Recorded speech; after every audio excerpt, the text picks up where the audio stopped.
A very good afternoon to our listeners around the country and I hope around the world as well, although I do have some doubts on FA Cup 4 qualifying round day. I'm Rob Worrell and we're bringing you a dual-branded FA Cup 4 qualifying round commentary today. BBC Radio Sussex and BBC Radio Surrey, because we're covering teams covered by those radio stations week in, week out. So it's a warm welcome to the EBB Stadium to Lewes, who currently play in the Isthmian Premier Division. They have, of course, been in the National League, or the Conference as it was, the season after Aldershot left it to go up to the Football League. Alongside me this afternoon is the ever reliable pair of hands that is Mr. Steve Gibbs. Good afternoon to you, Steve. Good afternoon. Just a minute, I dropped my microphone. Pick it up again, because we're only 2 minutes from kick-off. Safe pair of hands, never. Yeah, let's get FA Cup 4th qualifying round. It always restirs the pot of love that we've got for the FA Cup, and full credit to Lewes, who've already come through 3 rounds this season, having dispatched Faversham, Ascot, and no mean feat in beating Hampton and Richmond Borough as well, who are full-time these days.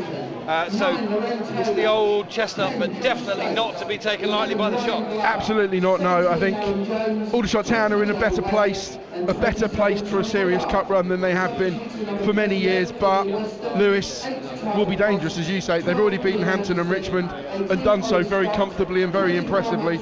Now they will fancy their chances. This is a free hit against Aldershot Town, and if they win, that will match their best ever run in the FA Cup. So excellent incentive, if any more were needed. It's the FA Cup, they want to get through. Who knows what an FA Cup first round draw could mean for both of these teams, really. For Aldershot Town, it's an extra feather in Tommy's cap, it's extra impetus to the momentum that is building around this club. And I think Tommy's words yesterday, one sentence that sums up what Aldershot Town need to do this afternoon. We're treating it like a league game, and Aldershot Town's renewed home form here at the Ebb Stadium is exactly what they need this afternoon, because this Lewes team, dangerous going forward, score plenty of goals, equally, particularly away from home, they let in a few as well. So I'm expecting goals, excitement. They play lots of good football to Lewes, but they will not lie down. They will not make this an easy game for Aldershot Town. No, some well-known names, several of which have played at least National League level, if not higher.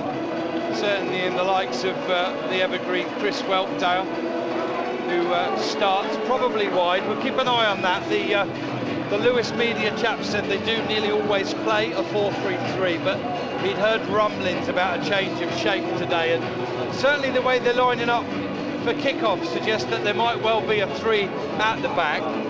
And certainly he was aware of Ronnie Vint and Arthur Penny being potential centre-backs, but it looks as though potentially Jake Elliott, just get confirmation of the number on the guy's back who's playing the right centre-back. It is Jake Elliott who will come in as a third centre-back, and that would then leave, but let's just see, it might well still be a 4. We'll go through the Aldershot Town team there. In their home strip, red and blue shirts, red shorts and red socks. Here's Kobe Rowe, one of 2 changes today. Ball down the line looking for Tolaj. And Ronnie Vint takes no chances and puts it into touch. The Shots lining up with a more familiar formation. Van Stappershoef in goal. Good work from Whelpdale to win the ball up, feeds Sablier, and Widrington manages to win the ball and feed Joe Haig on his debut. Skips back on his left foot, pings it over to the left-hand side. Willard to Glover.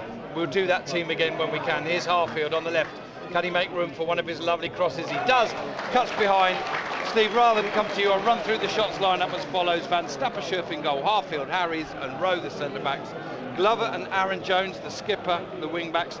Willard and Widrington in midfield, with Josh Stokes in the number 10 position. Joe Haig playing off of Lauren Tolaj or alongside him. We'll wait and see up top. Here's Harfield, short from the corner to Widrington. Widrington skips inside. Can have a shot from distance. It's blocked by The Lewes defence comes out as far as Willard. Willard finds Harries. He clips the ball into a good area. It's headed away, taken down nicely by Alfie Egan, and he'll stroke it out to the right-hand side where the ball is picked up by the number 12, Ayodeji Olukoga. And Egan with another ball forward, and that will find its target, which is Tommy Wood as a centre forward, but out on the right hand side at the moment. Goes back to Marcus Sablier, the Bromley player. I think he's still on loan, isn't he? I don't think it's a permanent move. That's it. Shots have won it back. Harfield would go back to Jordi van Stappershoef. And the Lewes lineup then, which does seem to have out of possession, does look to be three centre backs. Yeah, I think it's three. Elliott he's predominantly a right back, but he can play centre back as well. So it's Joe Haig on the ball up against his man, one-on-one on the edge of the penalty area. Goes back on his left and right, wins the ball, it comes away, he can't keep it in, it will be a goal kick to the visitors. And the Lewes lineup then looks to be Nathan Harvey in goal, former product of the West Ham Academy, also was at Charlton for a little while, and then Ronnie Vint, Arthur Penny and Jake Elliott, the three centre-backs. Harvey Hughes will be the left-sided wing-back, and the bit that I'm still trying to work out, I don't think it's Weltdale. I think Weltdale's playing more central, understandably. That would be a big ask. He is, yeah. Weltdale's playing in the number 10 position.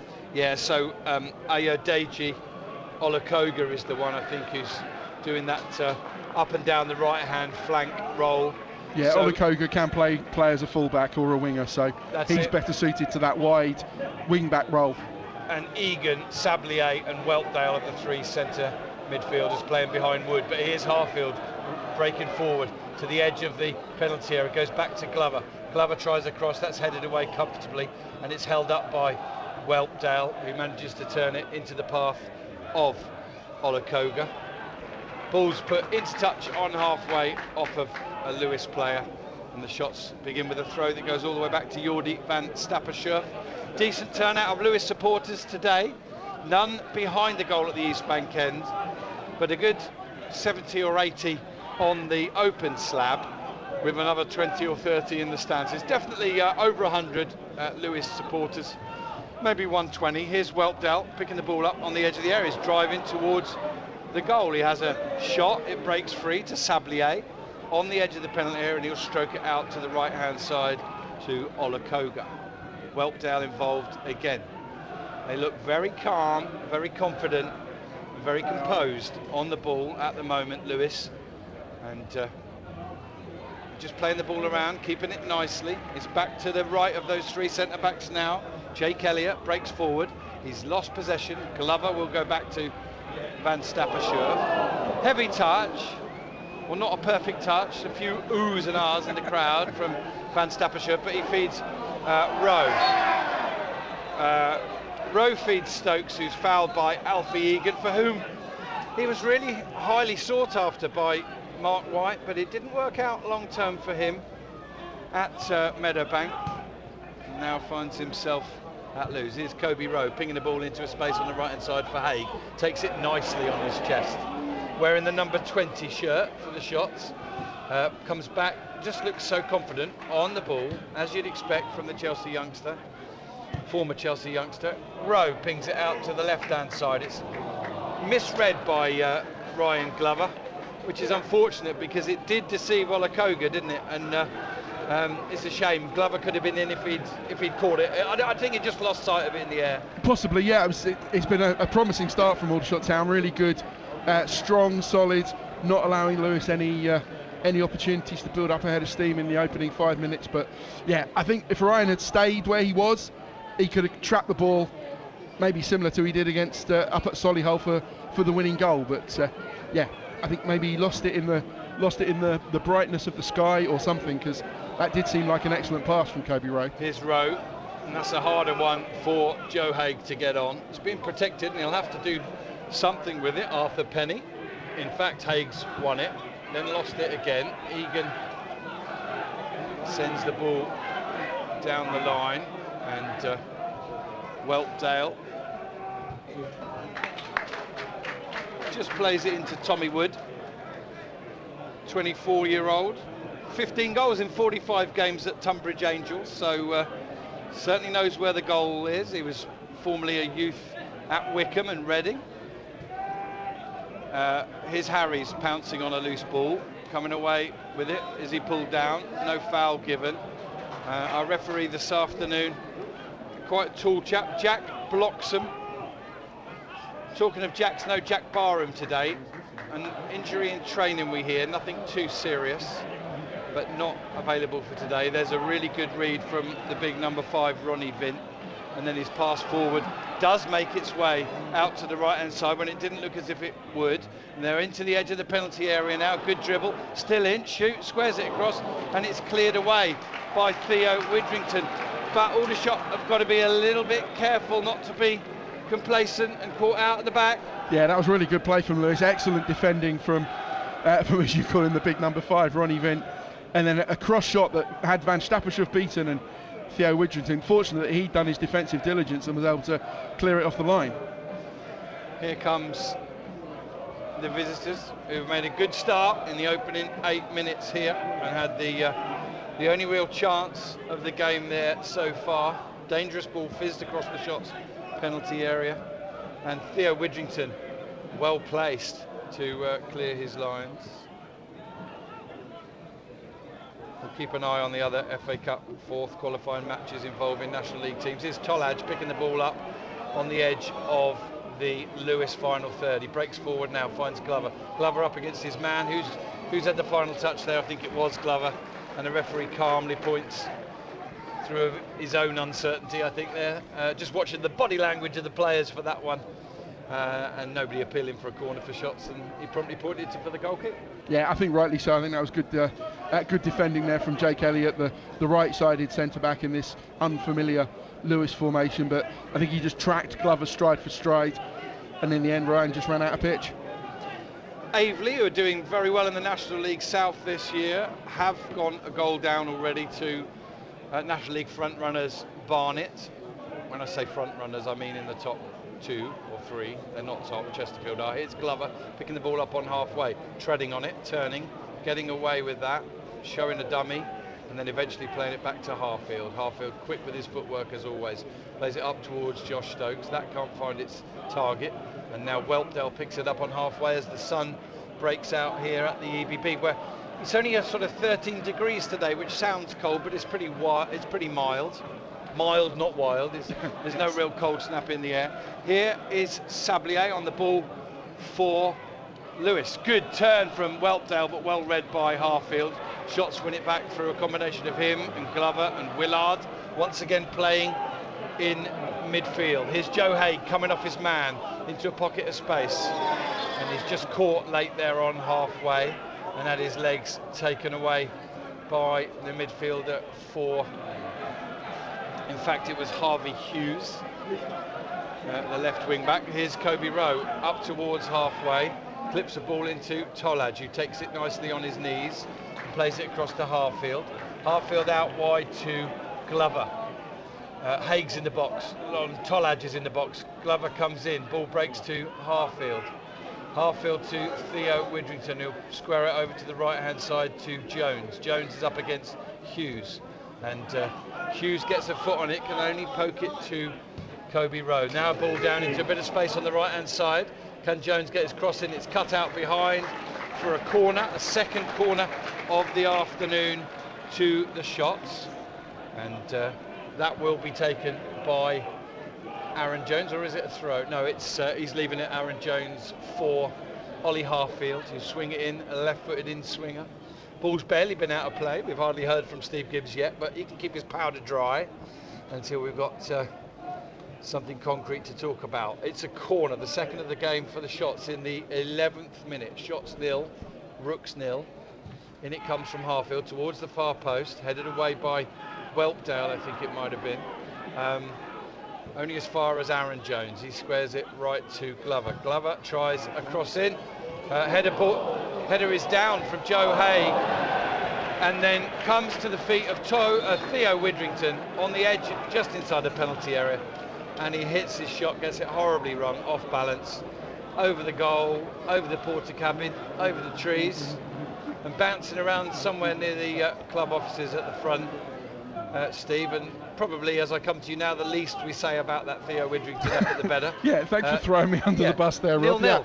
Yeah, 0-0. Lewes started really well. Oh, hang on a minute. I do apologise, Steve. Yes, Joe, we are 11 3/4 minutes in here at the EBB, and it is the Shots 0, Lewes 0. Lewes have definitely started. Oh, they've given it away. Tolaj scores, and you've got yourself another goal live on BBC Surrey. Terrible mix-up at the back from Lewes, and the intended pass went straight to Laurent Tolaj, who controlled the ball on and around the penalty spot and slotted it past the Lewes goalkeeper, who apologises to his teammates. And there you go, Joe, you're up to date. There was no other serious goal-mouth chances to talk about, and on 12 minutes it is Aldershot Town 1, Lewes 0.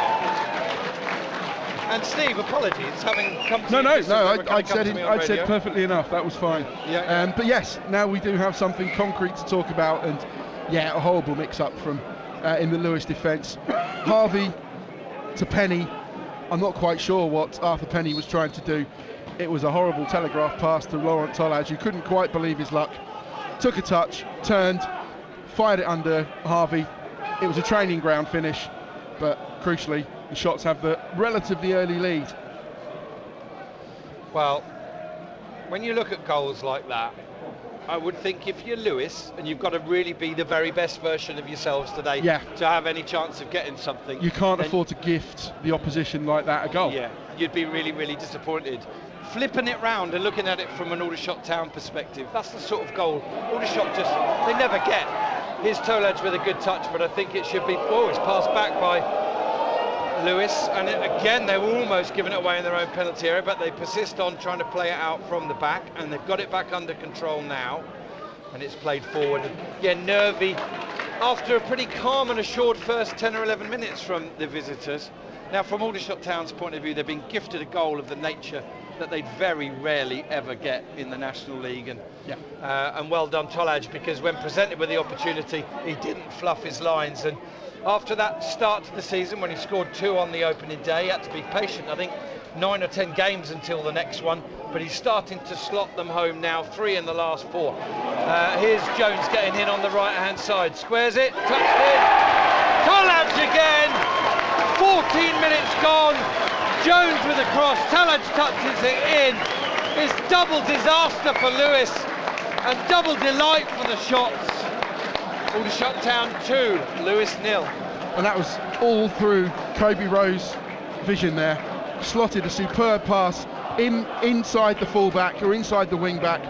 Aaron Jones was onto it, and then it was a perfect low centre towards the near post.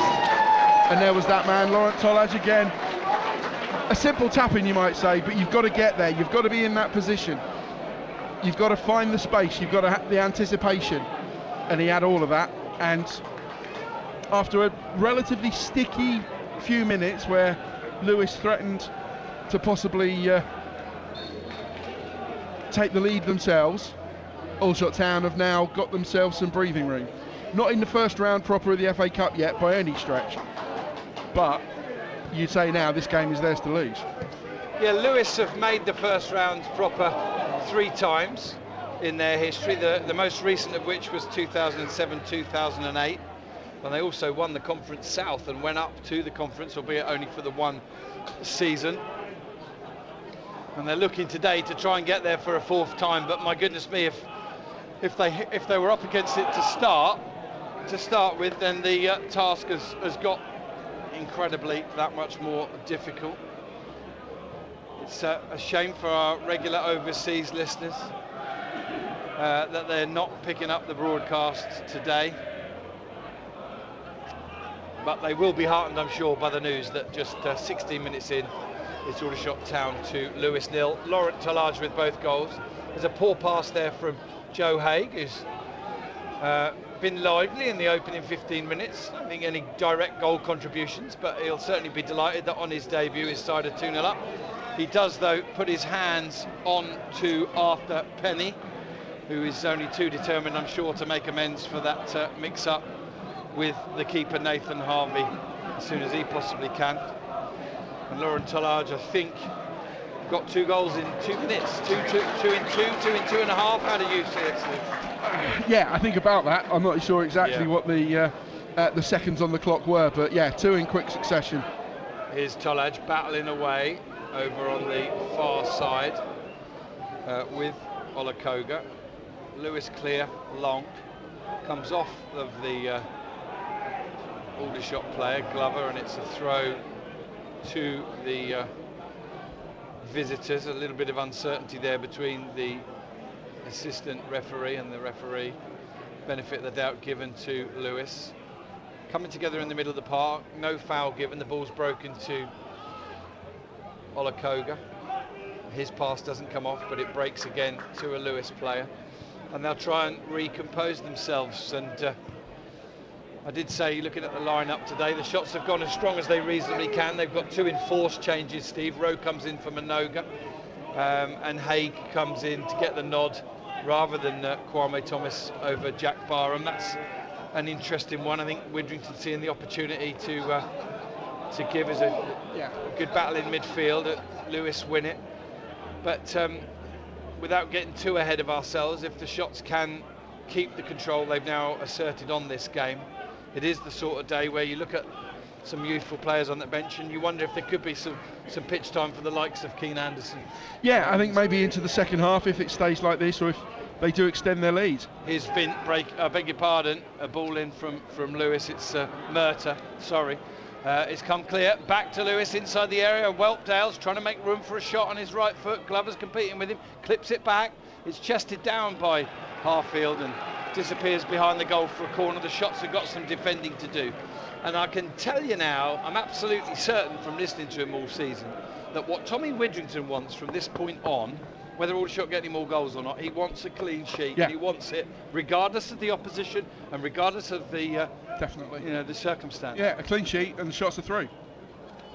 Beg your pardon, listeners. Corner in from the right hand side, headed up in the air, but only as far as Kean Harries, who then does what I've commented a few times I don't mind seeing him do, and that is,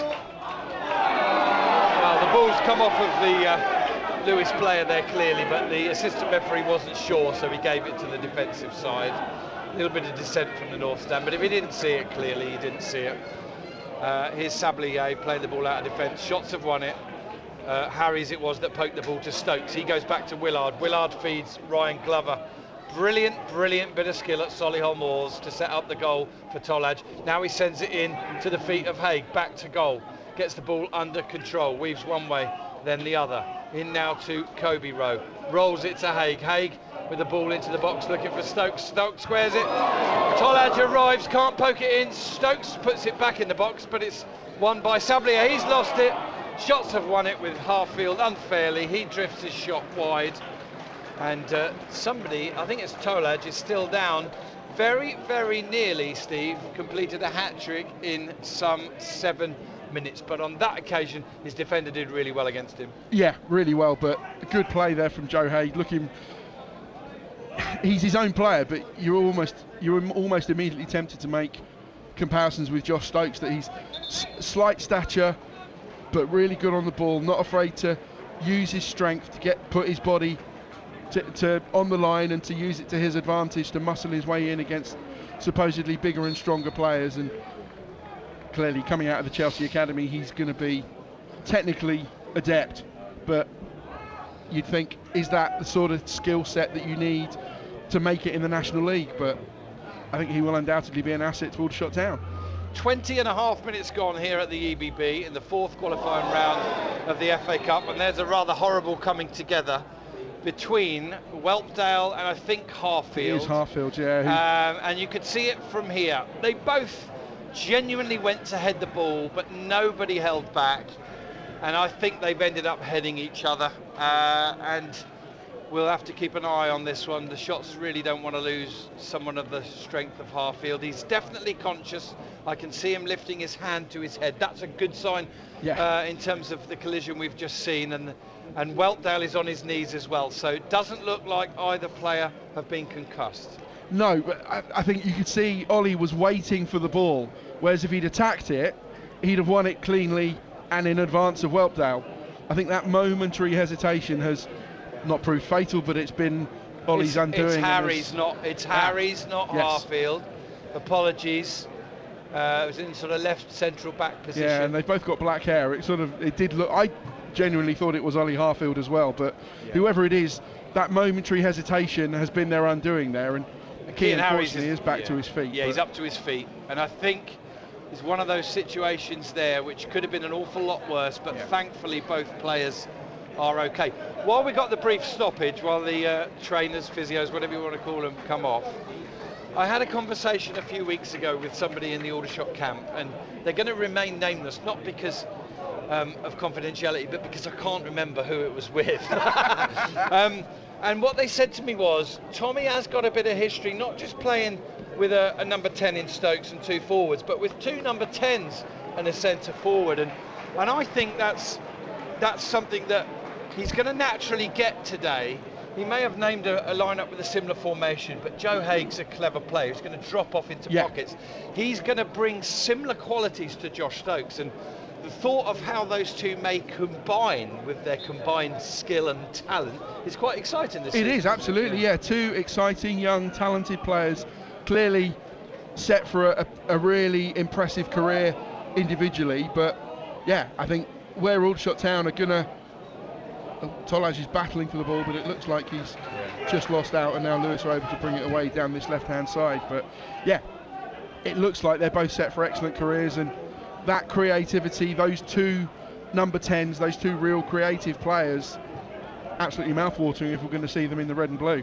Interesting coming together there between Kobe Rowe and Tommy Wood, a little bit after the ball had gone, both trying to leave a little bit of something on each other, a little bit of an impression, shall we say, whether that be physical or mental. Here's Wood again, trying to get away from Rowe, down by the byline. He keeps it in play, but can only backheel it to Harfield, who comes across, plays the ball across the 6-yard box, which is generally a no, but he did definitely check first. There was no one there. I beg your pardon, Lewes have snaffled the ball. That's a nice compliment, isn't it? They've snaffled the ball back from Aldershot, and Egan it was, who's just kept possession for the visitors, who play the ball on halfway up to Whelpdale. Whelpdale out to the right hand side to Sablier. Sablier with the ball into feet as well, and now Woods holding it up on the edge of the penalty area, goes out wide to Olakoga. A ball in, it's going to go past everybody, I think, and all the way back to Jordi van Stappershoef. There's quite a lot coming together between National League sides and those from a lower division today, and largely they're doing pretty well. Barnet are 2-0 up against Averley, and Fylde are 1-0 up against Leek. Solihull Moors are 1-0 up against Biggleswade Town, who are no more than 2 villages down the A1 from me. Here's Sablier with the ball for Lewes, out to the right hand side. Whelpdale, edge of the penalty area, trickery, back into Sablier, goes for the return, shot comes in, comes off of Whelpdale and goes behind for the goal kick.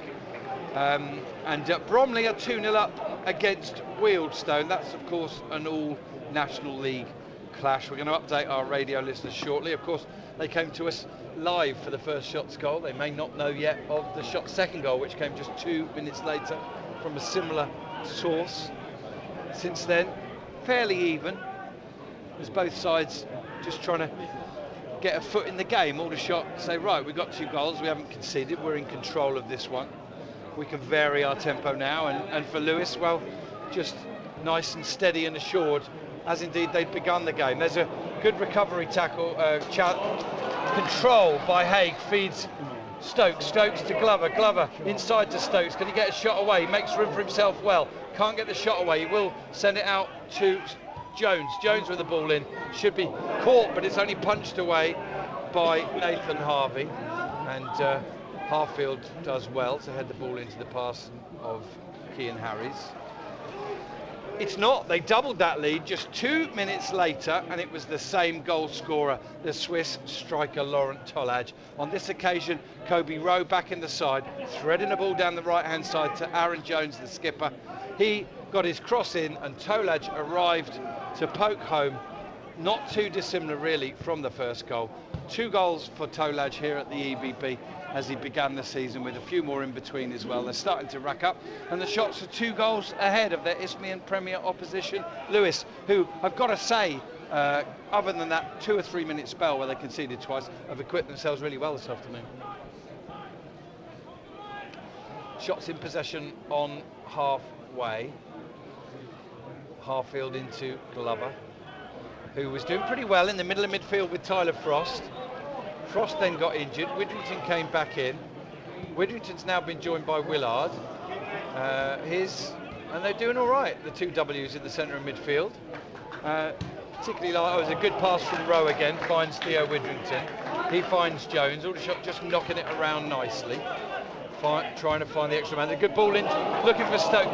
Now, a lot of people say Theo Widrington's pass is not up to scraps. That was slightly heavy, but it was a lovely idea. Good vision as well, Steve. Yeah, I think Theo's passing is better than people give him credit for. I think he's, in terms of through balls, progressive passes, whatever you want to call it, I think he's got a good record this season. Other aspects of his game, I think he does need to pick up overall. I don't think he would probably feel that he's got more to give.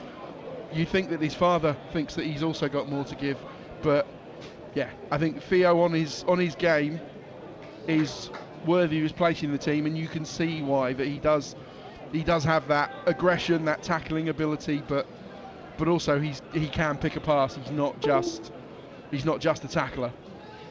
All right, we've got a stoppage in play here. I think the treatment over on the far side is for Olakoga.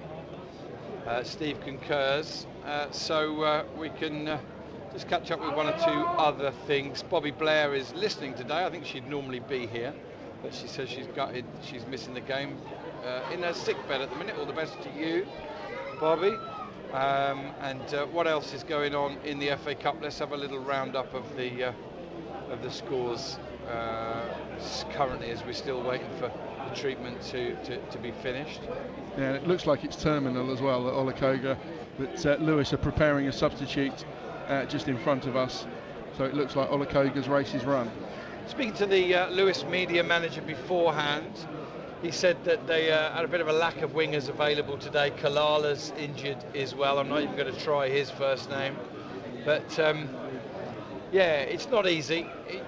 When you progress to this stage of the FA Cup and you play away to opposition 2 leagues higher, you kind of need a couple of things to go your way. You need good availability, you need to show up on the day, and you can't afford to make mistakes like the one that gave the Shots the lead in the 12th minute. Absolutely, yeah.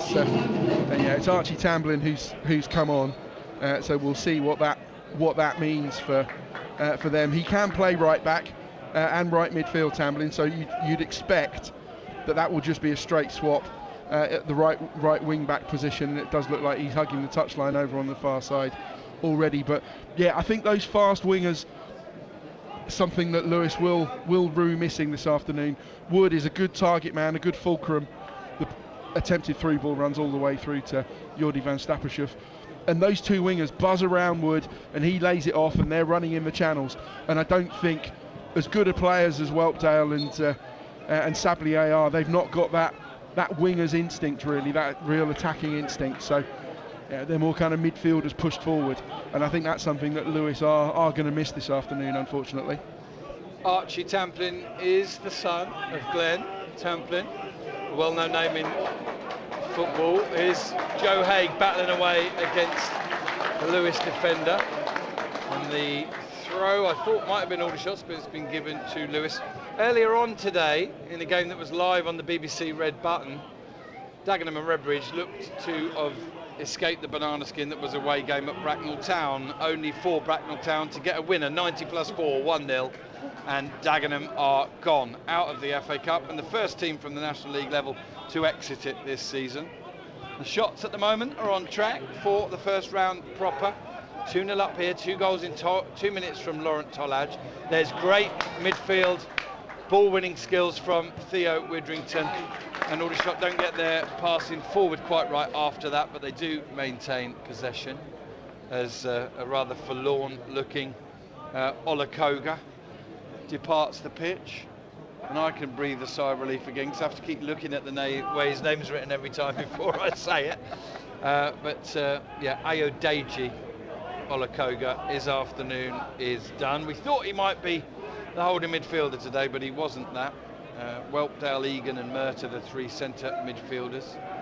A lot of experience there in Whelpdale and Murtagh, but so far the combination of Widrington and Willard, and to some extent Haig and Stokes when they come back and join the midfield, are winning that one. Here's Harfield coming over halfway into a fair bit of space. Harry's the ball straight through the middle that he loves, cut out well by Lewes on this occasion. The ball's picked up by Kieran Murtagh inside to Whelpdale. What a lovely two-footed player he is, isn't he? Great cut out by Ryan Glover, and he'll get on to his own bit of control. Comes over halfway. I think he's having his best season in the shot shirt. Here's Haig, whose touch wasn't close enough to him, and Lewes picked it back. And you know, it's not something you'd expect from Joe Haig. Of course, his first game at this level, isn't it? But you know, he thought he had more time and space than he did have there, Steve. And there's Lewes giving it away again. Tolaj cuts out the path, feeds Josh Stokes. Is he going to shoot from distance? He slots it into Tolaj. Tolaj squares it back, and Stokes in off the edge of the post, and then comes away. Still in play, and then shot is smashed wide by Joe Haig. And Josh Stokes will wonder how on earth he's not scored there, Steve. I think his shots come off the inside of the upright and then virtually skirted past the other post. Yeah, well, I think, I'm not quite sure how he hasn't scored either, but yeah, it was once again Lewes being the authors of their own downfall very nearly, giving the ball away cheaply in midfield. Interception from Tolaj, who's clearly alert to these things at the moment, but yeah, the shot hit the post or hit the underside of the bar, deflected off the defender's head on the line, and then somehow was cleared. I wondered if it had gone over the line already, but no one appealed, so somehow Lewes survive, and they are only 2-0 down. Still very interesting this game from the point of view that it's 2 goals in 2 minutes and 2-0. Even the brashest and most confident of Aldershot Town supporters will know that if any team could blow it from here, it'd probably be Aldershot.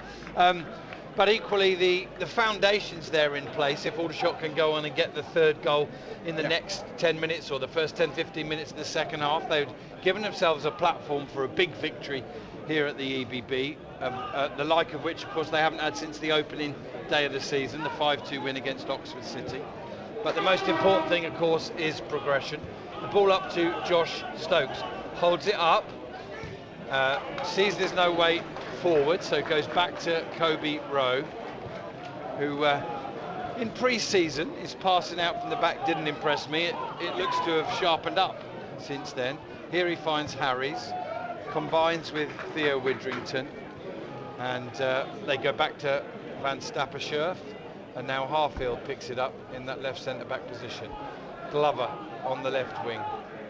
Looks to see if he can shimmy away from his man. In the end, he'll just square it to Rowe, who once again can just drift over halfway here, and then tries the ball down the line to Stokes.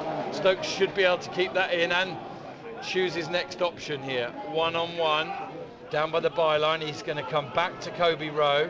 They're going to try the cross ball in, isn't the best. It's cut out by Murtagh, I think, back there, and it's cleared forward by Lewes up towards Wood.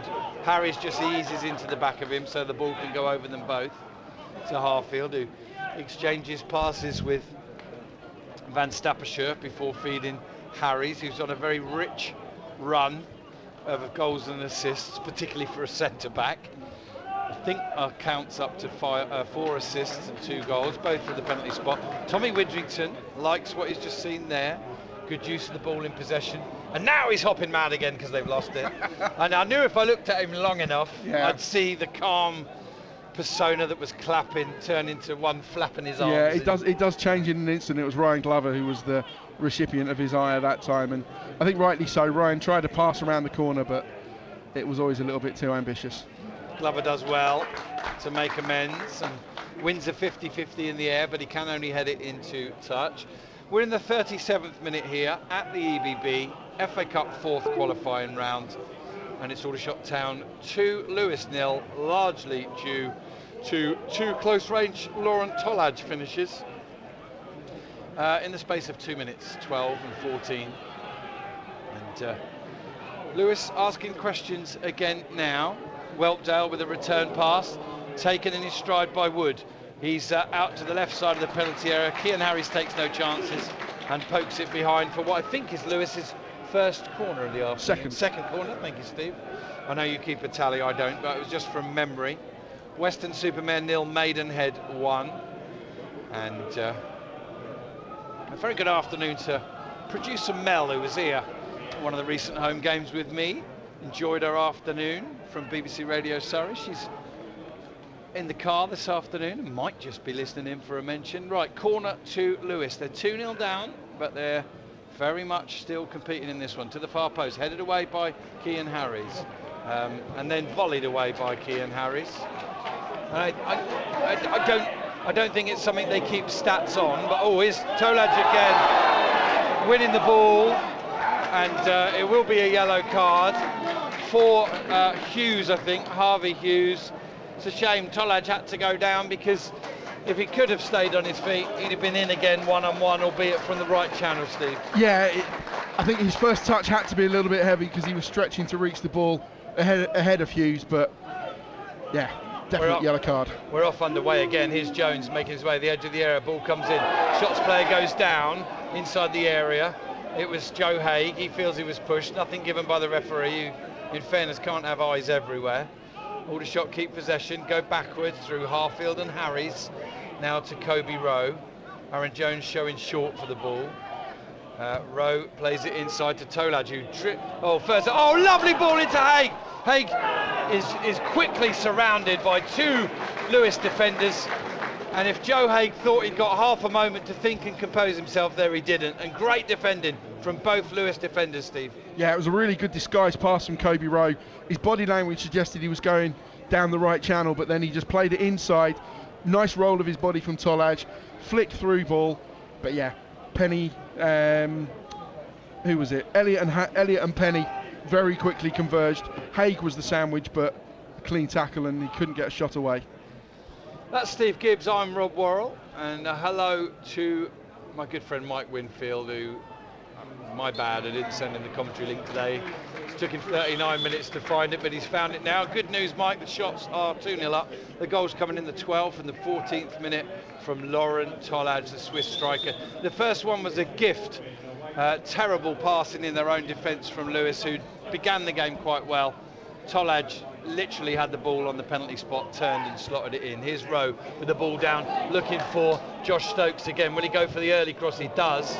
It's cut out by Murtagh, and the ball comes back off of Stokes and goes behind for a goal kick, and the officials have worked out what happened this time correctly, Steve. They have, yeah. It was, once again, I think Kobe Rowe's passing, his through balls have been really impressive this afternoon. It's been Harries-esque, hasn't it? It has been Harries-esque, and that's more of a compliment perhaps than it sounds, because I think, like you, I wasn't totally sure about Kobe's ability on the ball as a passing centre-back. Clearly big, strong central defender, imposing, physical, but I think his ability on the ball and his ability to pick a pass has been impressive, more impressive than I expected it to be. And we hope that, I guess we'll know after today really whether Rowe is back to full fitness. He's been dogged by a problem all season, which, correct me if I'm wrong, I think is tendonitis.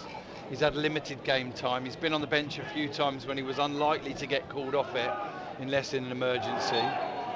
Haig is fouled from behind again. Some pretty heavy presence on the youngster Haig. I think they recognise he's a player of quality, but yeah, they will have probably said, look, he's in men's football for the first time, let's let him know he is. Absolutely, yeah. I think it's an easy tactic from Lewes there, and that foul was by Kieran Murtagh. And yeah, I think with Stokes and with Haig, that's probably the only way that you'll stop these two players when they're in full flow. In other games locally in the FA Cup, it's still Hemel Hempstead 0, Woking 1. And I'm about to hear confirmation in the next couple of minutes, I think, of a potential cup set at Horsham. But here's Haig with the ball into the penalty area. It's a good idea, but it's got a little bit too much on it, and Tollage couldn't get there. We're 41 minutes in now It is indeed Horsham 1, Dorking Wanderers 0. Two sides very familiar with each other. They play every pre-season. The manager there at Horsham and Mark White are very good friends, and it's not really a tie Mark White wanted. No. He sensed the danger, and the shock is on. Horsham 1, Dorking 1. I watched them play in pre-season. It was a 2-2 draw then at Meadowbank, and Horsham have scored again. It's Horsham 2, Dorking Wanderers 0.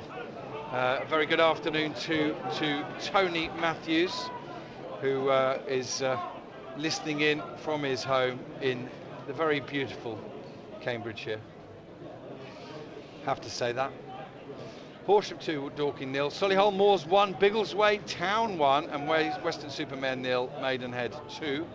Here's a ball down the right inside channel. Wood takes it inside the penalty area, turn, squares, gets his shot away.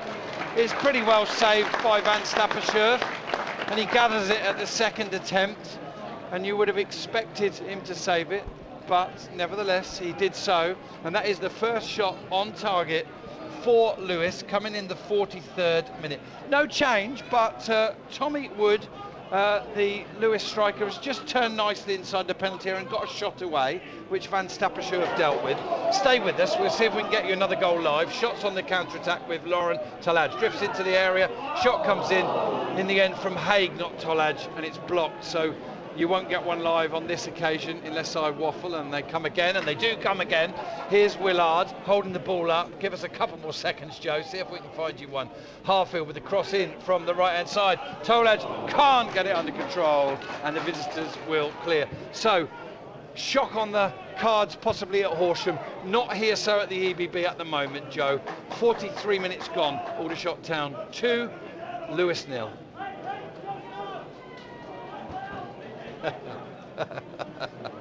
Aveley 1, Barnet 2. Shamir Fenlon got that second Horsham goal, and confirmation from Mel, producer Mel Montagnon, that she is indeed listening to this Saturday afternoon football commentary from North East Hampshire, between sides covered by BBC Radio Surrey and BBC Radio Sussex. Surrey and Hampshire that's ahead at the moment. That's not such a good pass there from Rowe, who in fairness didn't look before he played it and gave it straight to the Lewes player. Now Tommy Wood might get in again here on the left hand side. He's taken wide, and Rowe does really well to get his tackle in, and I wondered if Rowe had managed to play it back off of Wood as well, but good recovery there from Rowe. Corner though to Lewes. Their third of the afternoon, Steve. Yeah, a couple of times in the last couple of minutes there, Wood showing what a danger he is, what a good, strong attacker he is there. He muscled Cian Harris away from the ball. In the end, Harris was left grasping thin air as he tried to claim the ball, but then there's an incident over behind the goal. One of the Aldershot Town defenders, it's possibly Kobe Rowe, who's got his hands on his haunches, looking in a little bit of discomfort before this corner can be taken. I don't know if he's overstretched in making that tackle, which was an excellent recovery tackle and got Harris out of a bit of a difficult situation before Wood could get his shot away. But we're going to see the added time in a minute, because we're seconds away from the 45. I did keep my eyes on Rowe after that tackle, because it was a coming together, it was brave, and we've already questioned, there's going to be 5 added minutes by the way, you know, what level of fitness is Kobe Rowe? And he's definitely concerned about something right now, and it's not good news for the Shots, who Harries is going to be suspended next week. Minoga should be back. I believe he's on 4 cards already as well. Rowe is carrying on, we'd think at least until half time here. In comes the corner from Lewes. Harries gets up well and heads away, and Willard will clear it forward. Quiet, hard-working game this afternoon, first half from Willard so far. Not shone too much, just had to go through the legwork really in the centre of midfield. Here's Lewes in possession with the number 4 Archie Tamplin, and now through Hughes, who seems to have drifted over to the right-hand side now. Steve, we'll keep a little eye on that reorganised back defensive line for Lewes. I think Hughes maybe now drifting back into position as left wing back. He was just temporarily out of position. Here's Egan on the ball on halfway, clips it forward. It's cut out again by Ryan Glover. Glover then heads it straight to nobody, and Tommy Widrington, arms are wide, applauding the first bit of work, questioning the second. High standards, nothing wrong with that. Here's Egan in possession as they look to get the ball down the right hand side. Murtagh has drifted onto the ball and coming back, no real danger other than those 2 shots in 2 minutes from Wood. One was saved, one was blocked. Glover this time clears forward, is comfortably headed down by Ronnie Vint into the path of a Lewes player. Jake Elliott on the ball now, we'll give it to Tamplin. Tamplin down the right hand side, puts the ball in. Widrington can only play it to Hughes. Hughes tries a shot, cleared away by the shins of Kobe Rowe, and then an offside is given, which might be a little unfortunate for Lewes, because a shot came in that came off of Rowe and went straight to a Lewes player. So quite how that could be offside, I don't know, Steve. Yeah, I mean, Kobe was right on the post and very intelligently stationed as well. I think he sensed the danger there that anything across that side of the goal was going to beat Van Stappershoef, so he was on the post ready to deflect it wide, but quite how that resulted in an offside flag, I'm not sure. Joe Haig's been dispossessed, admittedly, by a combination of 3 Lewes players on this occasion, and they're coming forward now with Tamplin back to Sablier.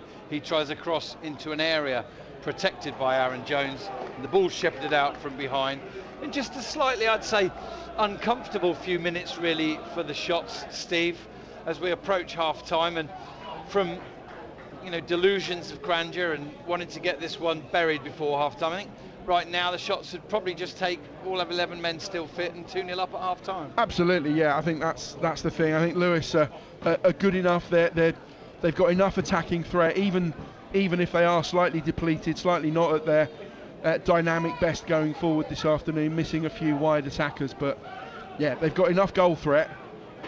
I think it's at the other end, as they've proved, that is their downfall, and maybe that's why they're not doing better in the Isthmian Premier.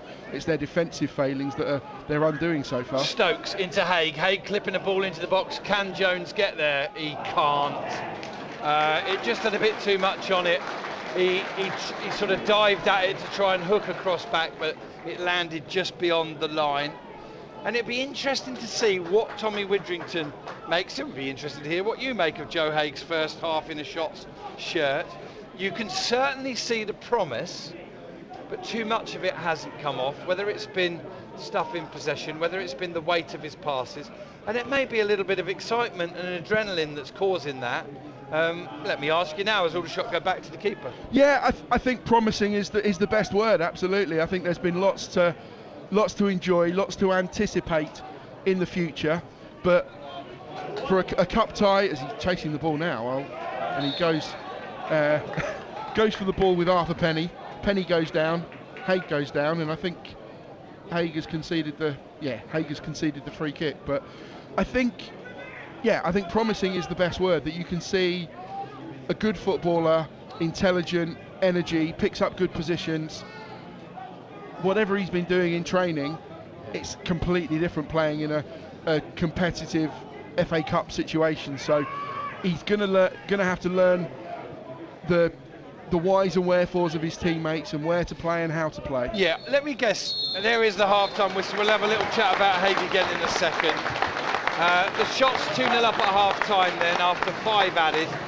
So 50 minutes in, but it's half-time. Shots to Lewes 0. The goals come in the 12th and 14th minute, both from Laurent Tolage. And Tyler Frost comes over to Tolage to say, probably you should have had one more, I think. But a few half-times before we just catch our breath and update our radio listeners.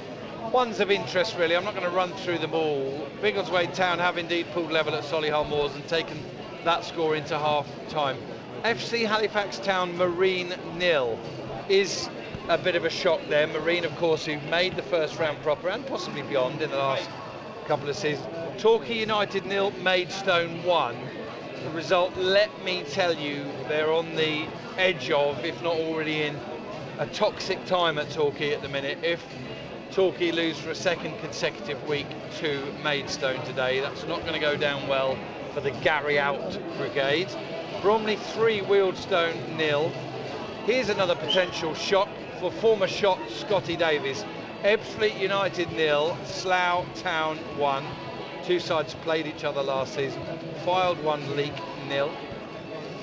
Scarborough 1, Oxford City 0 is another shock on the cards. And Horsham 2, Dorking 0 we've already talked about. So plenty of cup sets possible this afternoon. We are of course only halfway through.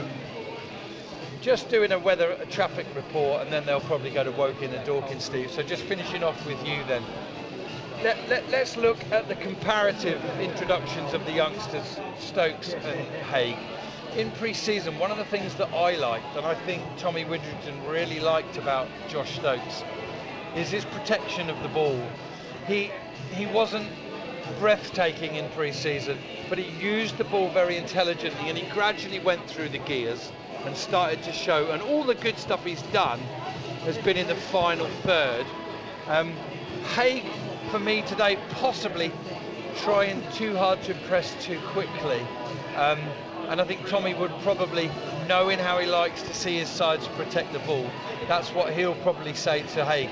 Just settle down, give me some 7 out of 10 stuff, just keep the ball moving, keep possession, and by all means try your little clips and flicks and passes in the penalty area. Yeah, I think that's absolutely right, and I think in Josh Stokes he's got the perfect role model. Someone who is young, making their way, playing their first few games in senior men's football, and he's not as stocky as Josh Stokes, so he hasn't got that natural ability to protect the ball, but I think he can learn from Josh, and he clearly has ability, so I think it's difficult to ask too much of Joe Haigh too soon. Yes, there's anticipation, yes, there's excitement at what he might be able to bring, but yeah, I think just ease him in gently. And I think whether he is understudy to Stokes for a few weeks, a few months, then absolutely Aldershot Town have found a formation, they found a team that's working well, and I think Haigh can learn, he can be eased in gently, given the occasional start, given minutes at the end of games, and then you can start to see him flourish. But I think we need to be wary of expecting too much too soon from him. But yeah, as I said earlier, I think promise is the overriding emotion so far from that opening 45. Quick look at the shots bench. They can name 7 today, and they do, which includes young goalkeeper Finlay Weston, and a place on the bench for young Ollie Turner as well. Also on the bench, Tyler Frost, great to see him back involved, just having a chat with his, I don't know whether to say wife or partner. I honestly don't know if Tyler's married or not. I know he does have a couple of children. Keane Anderson, be lovely to see him get a bit of game time today. Ollie Scott, great to see that he's back fit, because he did very well when Aldershot had to put Ollie Harfield in at left centre back where he's stayed. Good couple of games from Ollie Scott, and then picked up an injury niggle himself. Max Mullins and Kwame Thomas. So should Aldershot get into a situation, let's say maybe 3-0 up at some point this afternoon, Tommy Widrington might be able to make the kind of changes he wants to make, i.e. giving the odd 1 or 2 players a little rest and a bit more experience to the likes of maybe a Keane Anderson. Yeah, I think absolutely. It's a luxury that few managers get to enjoy, but certainly, and I think Aldershot Town do need to be wary of Lewes's attacking threat, certainly for the third quarter of the game. But absolutely, it's a great situation if Aldershot Town feel like this game is done and dusted to blood a few more youngsters like Keane and Ollie. Definitely, it's and particularly at the Ebb Stadium, to get used to playing here. That's Steve Gibbs, I'm Rob Worrell. We're just hanging on here to do a half-time report to BBC Radio Surrey and Sussex. We've got a shared sports programme this afternoon, I believe. And then we'll take a short break ourselves and be back for the second half. However, should today's game be level after 90 minutes, the replay will take place this coming Tuesday evening at Lewes ground with a 7:45 kickoff. We host Maidenhead United at the Ebb Stadium on Tuesday the 24th of October, before rounding off the month with a trip to Dorking Wanderers on Saturday the 28th. poor back pass here by Lewes led to the first Shots goal. I'm hearing in the radio report from Chris Baldwin at Horsham that it was a terrible back pass from Briggs for Dorking that let Shamir Fenelon get his first goal of the season. Yeah, half time now, Joe, after 5 added minutes. And another little resurgence from the visitors, Lewes, in the last 5 or 10 minutes of the first half. They certainly not done in this one yet, that's for sure. They had a couple of efforts on goal, both from Tommy Wood.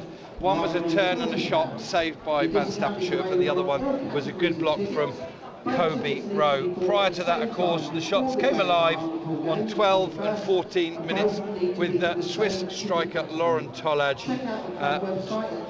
jumping on a back pass, really, a poor pass inside their own area from Lewes, and just turning, controlling the ball, slotting it home from 12 yards, and then 2 minutes later Aaron Jones got away down the right hand side, squared the ball in, and Tollage arrived right place, right time to slot it home from 4 yards. They're the only goals of the game. The Shots have looked relatively comfortable, but Lewes are not done and dusted in this one yet. Half time, Shots 2, the Rooks 0.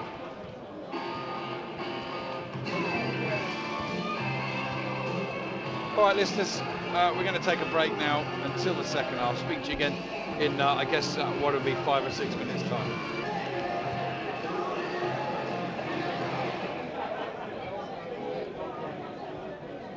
Wow, that's not good me now. Yeah. The Shots Away travel group are running a coach for our away trip to Dorking Wanderers on Saturday the 28th of October. Departure time from the next stadium is 12:30. The trip is free for members and £10 for non-members. To book seats on the trip, please email shotsawaytravelgroup@gmail.com. There is a coach on standby should today's game go to a replay. Details of departure time and pricing will be announced on social media. Oh, no, you didn't, but don't worry. Tonight or tomorrow morning. I'll go on then. 2 birthday messages today, or 3 in fact. Happy 14th birthday to today to Harrison, and happy 7th birthday on Monday to Ronnie. That's love from Mum. Also a very happy birthday to Chris Petts.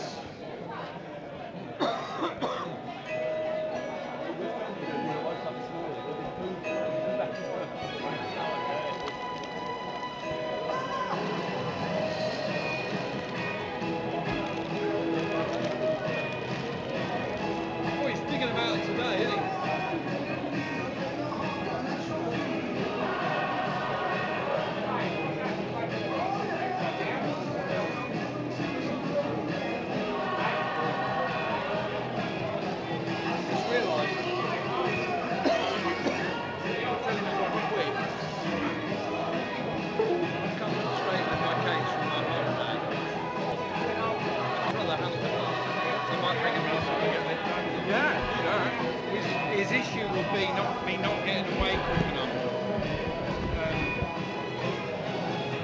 But it shouldn't be too long. No.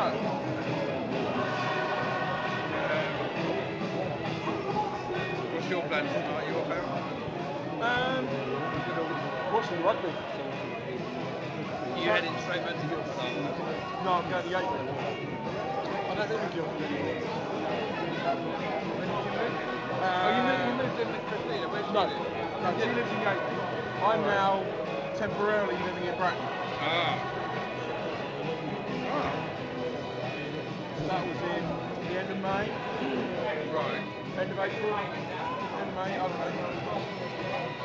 Okay, But yeah, just because it's closer to Gately than Guildford. Right, okay, fair enough. Yeah. Guildford to Gately's half an hour. Motorway to Early is about 13 minutes. No, I'm going around there. I'm sort of weekdays in Bracknell, weekends in Gately. Yeah.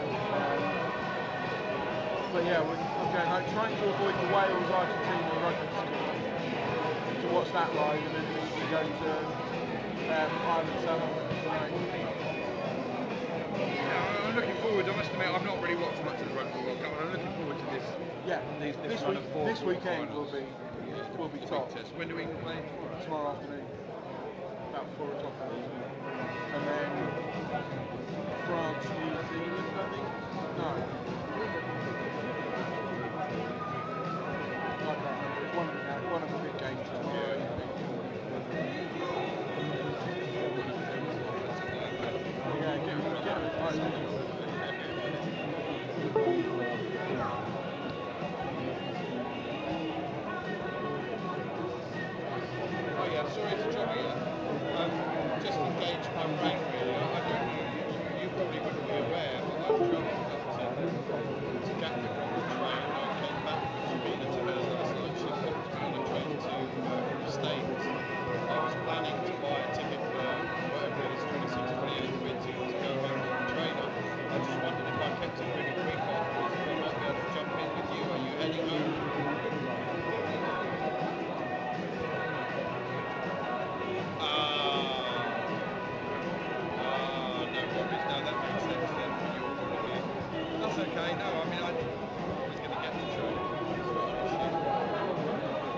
Yeah, mind you, I was also assuming that the drone, when you connect it with the drone, it makes sense to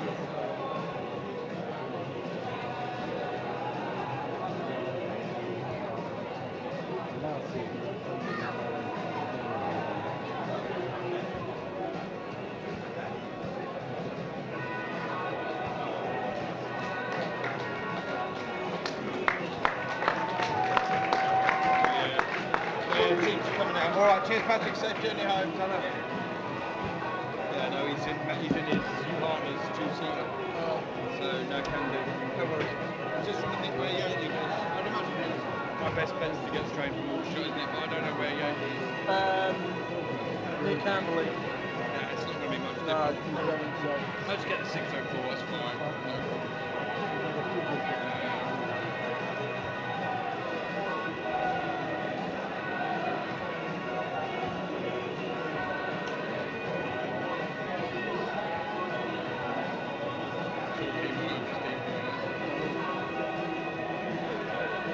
Gary under pressure though. Yeah. It was. A lot of them didn't want him to stay this season. Oh, okay. Relegation. So it's a long-term thing. It's one of these. You look from the outside, and they're 7th, 4 points off the top of the league in a playoff. I think that's much of it. There's a heavy expectation, you know, that them and Yeovil would compete for the league like Ian Working did a couple of years ago. And apparently they've really not been playing well. But as I said, that's one of his strengths, Gary Johnson. He can have results when you don't play well. Yeah, you think they're going to hit their stride at some point. Right, let's get back on here.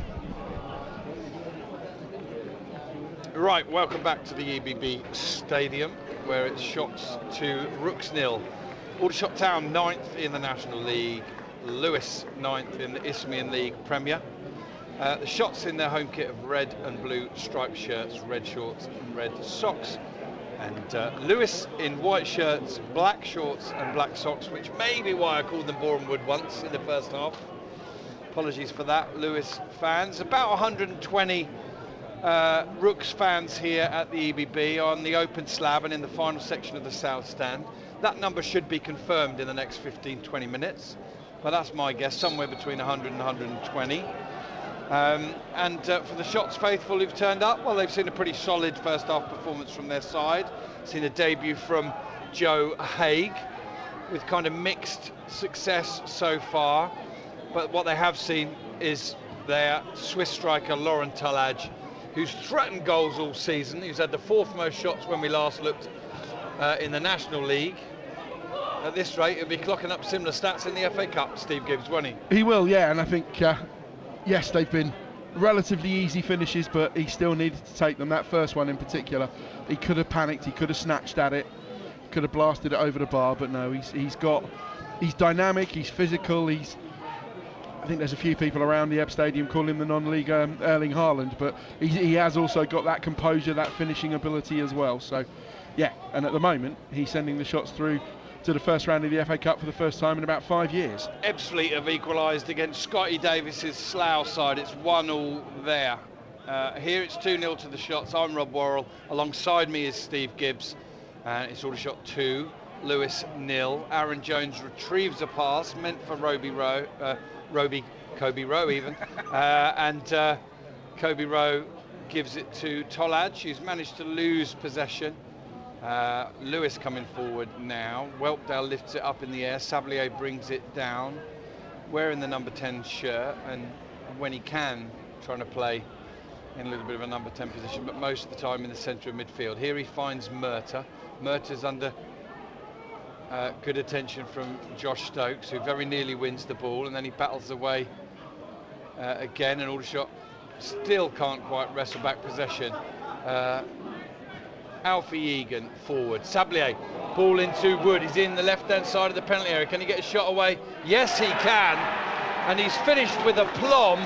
And just 2 minutes into the second half here, Tommy Wood has stroked the ball past Jordi van Stapperschurf. And it is Aldershot Town 2, Lewes 1. And Steve, we said Lewes weren't finished, and they most certainly aren't. No, they weren't. If you take out the half-time break, that's 3 chances for Wood in about 6 minutes of normal play. Aldershot Town need to be wary. They need to keep the intensity, keep the pressure going.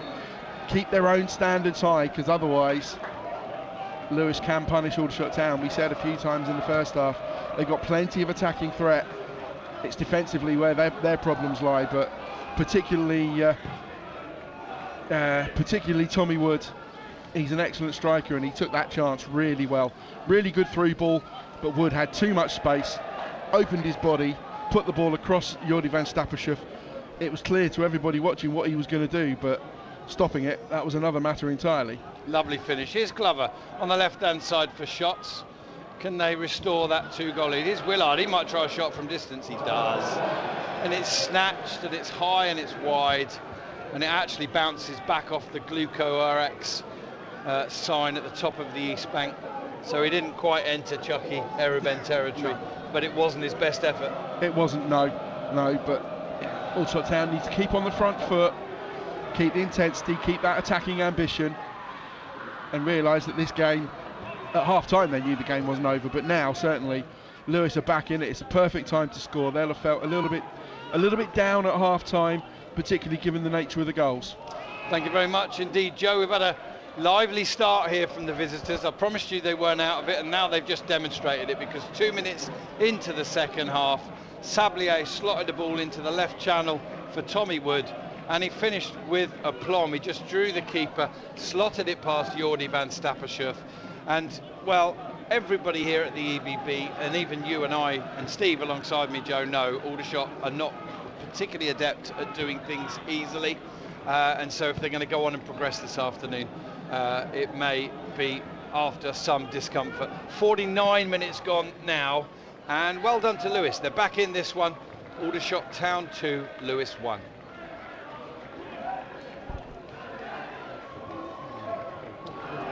Here come Harfield in a little bit of space on the edge of the left side. Tries a shot. It's not a bad one. It's parried away as far as Haig, who tries to steady himself for the shot and then blazes it over the East Bank roof. Doesn't even get the bouncy bobble around, the kind of Chucky Eruben bouncy bobbly feel to it, Steve. It was worse than that, and yeah, just a good effort from Harfield. Worth a shot, isn't it? Because the keeper could only spill it, and to be honest with you, although he's on the edge of the area with time to compose himself, it was a disappointing finish from Haig. It was, yeah. I think Harfield did well. He had Tolaj making a cross-field run in front of him, used well as a decoy. Harfield, a low side foot shot, not much power, but lots of precision. Goalkeeper parried it, but yeah, Haig should have done better. It's that classic schoolboy thing. Get your knee over the ball, don't lean back. He did both of them, and I think the ball is still going in the East Bank car park. Okay, Aldershot winning possession, countering again. Tolaj inside the edge of the penalty area, tries to square it to Glover.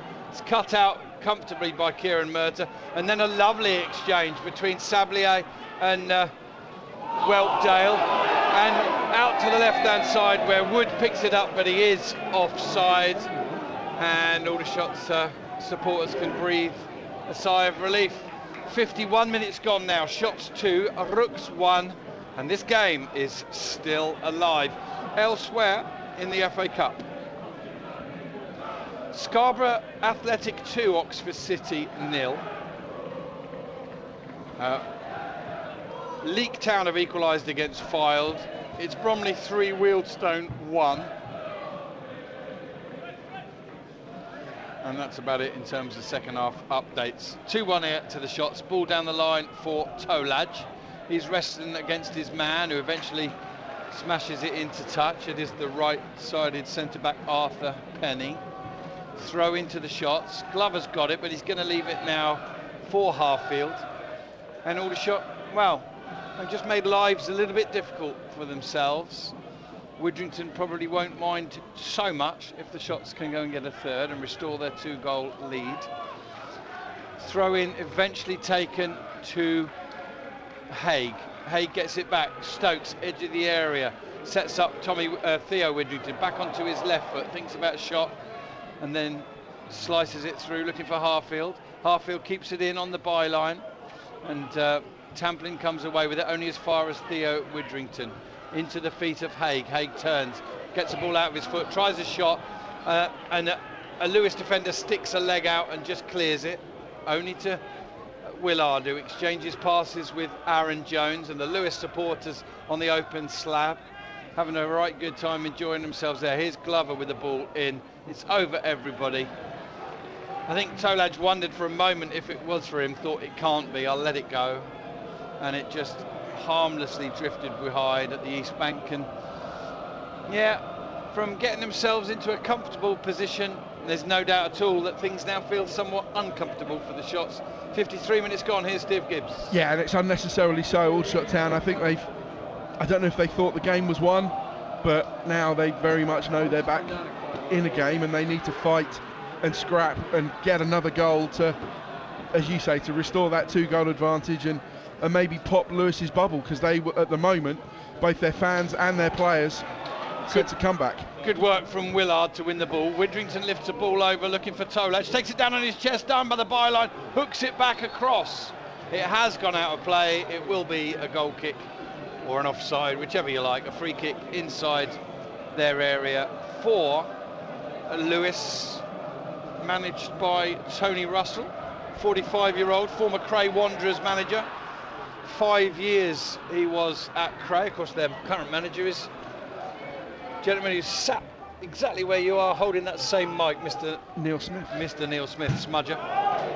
Good tackle there from Haig, who I wonder if Widrington said to him, come on, force me to keep you on as this game goes on, you know? That's the kind of challenge he wants to set. Lewes in possession in their own half. Ball played up to the goal scorer Wood. Clips the ball down the line, that'll go straight into touch. Archie Tamplin made the run forward with Glover on his tail, but Wood couldn't keep it in play. Scotty Davis, Slough Town have seen Ebbsfleet's equaliser and they've raised it. Ebbsfleet 1, Slough 2, and Oxford City have started to come back at Scarborough. It's 2-1 there to Scarborough. Tolaj just inside the Lewes half is brought down, free kick to the Shots. We are now 55 minutes gone, Aldershot Town 2, Lewes 1, and the referee just having a word with one of the Lewes players.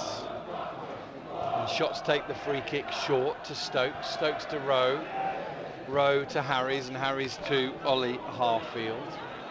Harfield coming forward now, finds Widrington. Widrington looks to play the ball into the path of Stokes. It doesn't come off, but he gets it back. Second bite of the cherry. Here's Harfield breaking into the left-hand side of the penalty area now, going to the byline. Can he square it? He does square it. Shot comes in from Tolaj.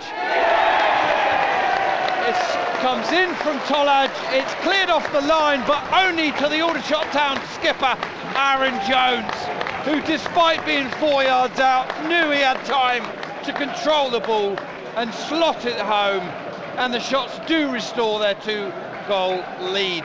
Aldershot Town 3, Lewes 1. Yeah, perfect timing from the Shots there. They needed to pop Lewis's bubble, and it was a bubble that was growing in impetus, but yeah, Aaron Jones, he, as you say, he knew he was able to take a touch, but then he veritably lashed it into the roof of the net, nearly took the back of the goal off, but in front of the East Bank, perfect timing, perfect moment. Now Aldershot Town need to not do things the hard way, do things the easy way, see this game out and relatively comfortably into the first round. But if they let Lewes back in again, I think they could be in trouble. Well done the skipper, Aaron Jones, who's led by example, and he picks his moments to go forward, and he's got pretty good decision making. He was sniffing around for anything that came back off that shot there, picked it up, great composure, just so close in to actually take a touch, control it, and then smash it in. And that's the awareness of an experienced player, Steve, isn't it? So many players would have just shot onto that one. Oh, yeah. Haig is a little bit late and might get a word in his ear, might pick up a yellow card. It didn't look too bad. He's apologising to the player and to the referee. It's the centre-back Ronnie Vint that he's caught.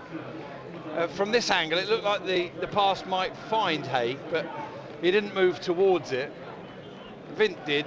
Vint got his body in the right place and in the end drew the foul from Haig. Here's Sablier, who's getting a little bit too much space for my liking in that sort of inside midfield channel on the left. And there's good work from Hughes, gets to the byline. Can he get his cross in? The cross is cut out by Kobe Rowe.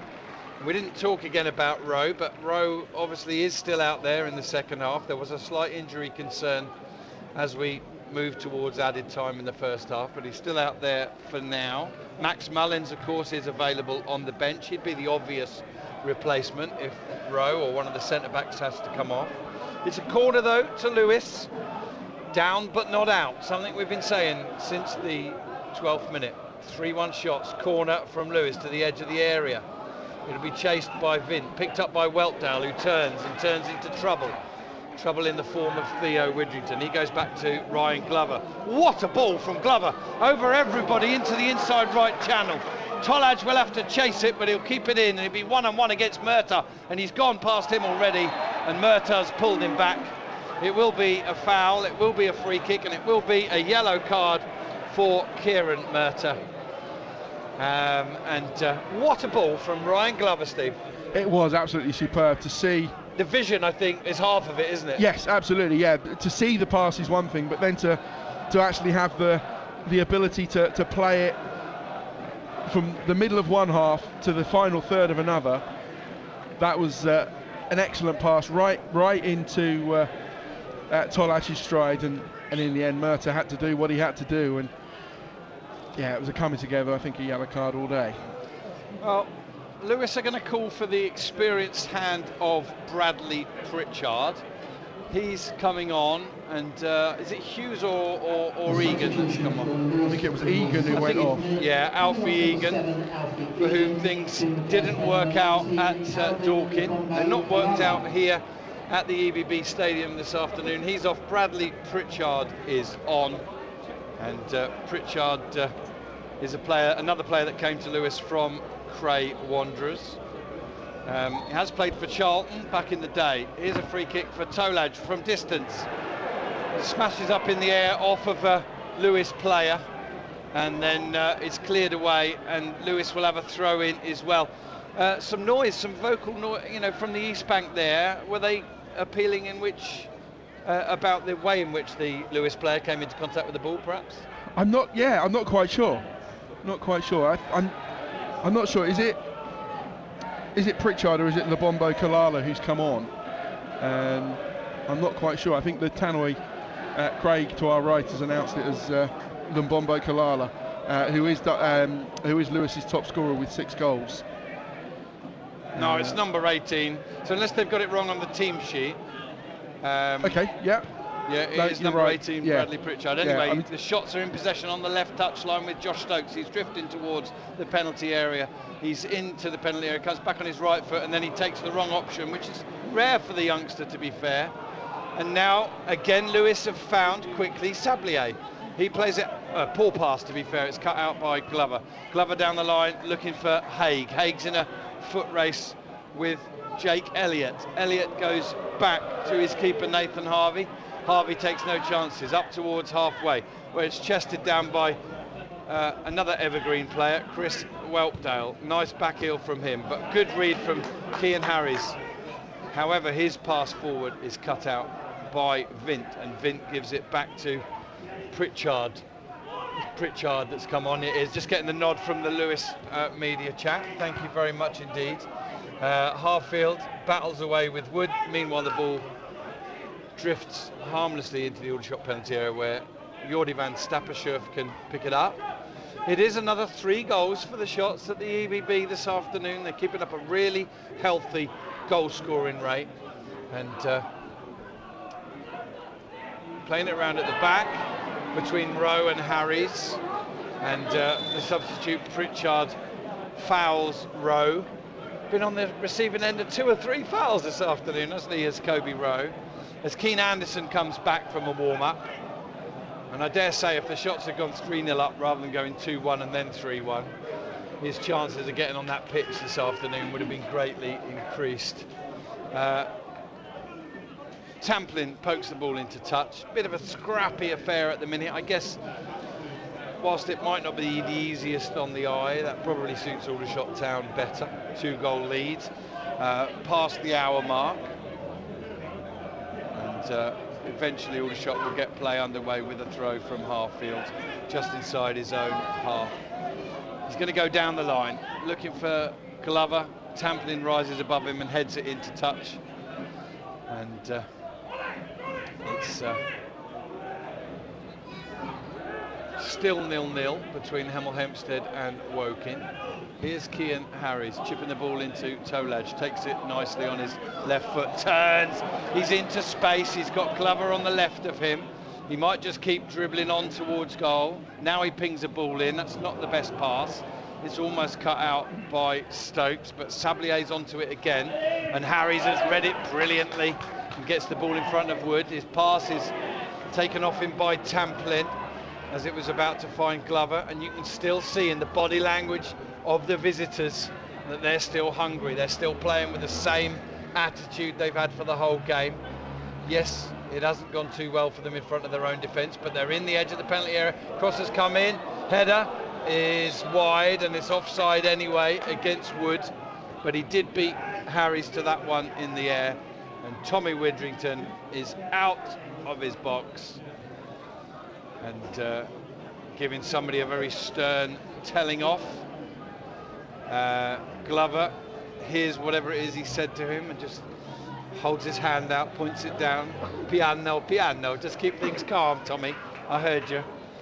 Now Tommy's going ballistic in the dugout. I'm not quite sure who he's talking to. Let's update our radio listeners, Steve, now. Thank you, Cam. Well, they got pegged back 2-1, 2 minutes into the second half, but the 2-goal lead was restored just 9 minutes later, and shot came in from the left edge of the penalty area. Forgive my memory, I think it's from Harfield again, and it was cleared off of the line. And there was the Aldershot skipper, Aaron Jones, all the way up from right wing back, just sniffing, as they say in football, for the loose ball. It came back to him. He even had the cheek to just control it first before smashing it home from 4 yards. It is now Aldershot 3, Lewes 1, and Lewes with a chance now. Shot is saved by Van Stapperscherf, Cam. 65 minutes gone. Aldershot 2 goals to the good, 3-1 up, but this one is not done. 1,758, including 184 visiting supporters. Right, the overall crowd here is 1,758, and to Lewes supporters, I apologise for my terrible estimation of the away support today. I got it about 120, and it's 184. Magnificent showing from Sussex. In comes the corner from Pritchard, hooked away by Stokes, and Joe Haig might even get onto the loose ball. He does. His first touch is heavy, and the second touch is into touch. He did well though, came off his man well, and made sure he got there first. We're going to see Tyler Frost back on the EBB Stadium pitch. That'll be a delight for him and a delight for those of us here that just love seeing everything that that man offers to Aldershot Town when he's on the pitch, in whatever position he comes on. Where is he going to come on, I wonder? Might they rest Willard up, or Widrington? Might they change things around a bit? Might Haig come off? Might Willard push a little bit further forward? Here's Glover into Stokes. Stokes rolls Murtagh back to Harfield. Harfield to Willard. Willard back to Harfield, and Harfield jinks forward into a pocket of space, controls it, and then puts the ball into the path of Josh Stokes, who's one-on-one against Tamplin. Ooh. He looks to ride that tackle, but he gets clipped. Tamplin apologises. He might do well to get away with the yellow here. I think he's going to get away with it, unless he shows any dissent towards referee Jack Bloxham. Watched a good performance from Shots against Altrincham before my own holiday. No points that day, but another solid showing up at Solihull Moors. Cracking 1-0 win. And even this commentator gets frustrated with other commentators. The one that kept calling Jack Barnum for the whole game. Nobody told him. It never got any better. Jack Barham is not involved today. He got a knock in training. Jack Bloxham is the referee. The free kick from Shots. Glover into the far post. Comes off of a Lewes player and goes behind for a corner to the Shots. I've not been keeping up my tally, Steve. Is that 4? 3 for Aldershot, 3. 5 for Lewes. 3 for Aldershot, 5 for Lewes. Harfield's going to take. Frost has to wait still to come on. Fylde have turned things right round now against Leek Town. 2-1 there. Kidderminster Harriers are 1-0 up against Ashton. It's Torquay 0, Maidstone 2. And Solihull Moors are now 3-1 up against Biggleswade. Here's the corner from Harfield. 3-1 Shots. In it comes, headed away by Archie Tamplin into touch. Gateshead. Stourbridge managed to keep the Gateshead machine quiet for an hour, but it's now Stourbridge 1, nil Gateshead 1. And we're going to see another substitution for Lewes here. And now I think we are going to see the wonderfully named Calvin Lebombo Kalala. He is going to come on, Steve. Just a little bit premature. He's even going to get on before Tyler Frost, even though Frost's been stood there for 5 minutes. And coming off for the visitors, I think, is Chris Whelpdale. It certainly is the number 8. Well, no. Well, strange. 8. Yeah. Kalala on for Whelpdale.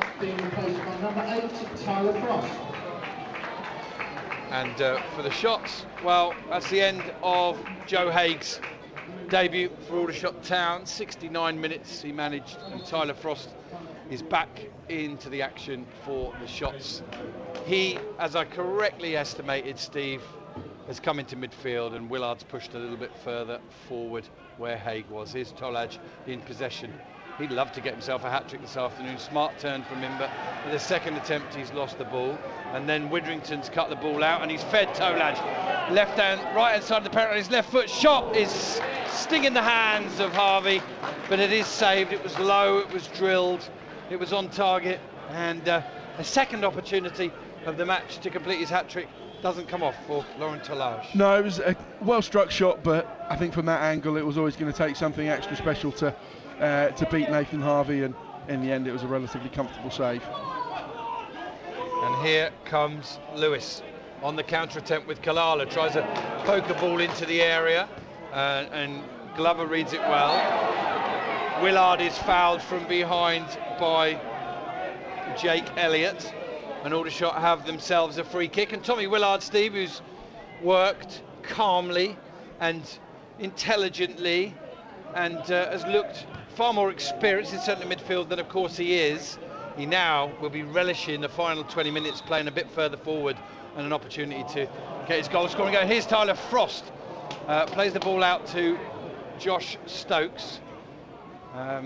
Wasn't the best weighted pass, but Stokes has beaten his man. He's into the edge of the penalty, he squares it in, it's cleared off of the line. I don't know if it was an effort on goal. I don't know if Tolaj managed to divert it towards goal or whether it was Stokes' ball, but either way it's gone behind for, is it a corner? Yes, actually no, I think it's just a throw, even though Ollie Harfield is going across to take it, but yeah, I think it was an excellent centre, or maybe it is a corner. It looked to me like the ball had gone the throw inside of the corner flag, but it was an excellent effort from Josh Stokes, just teasingly into the 6-yard box.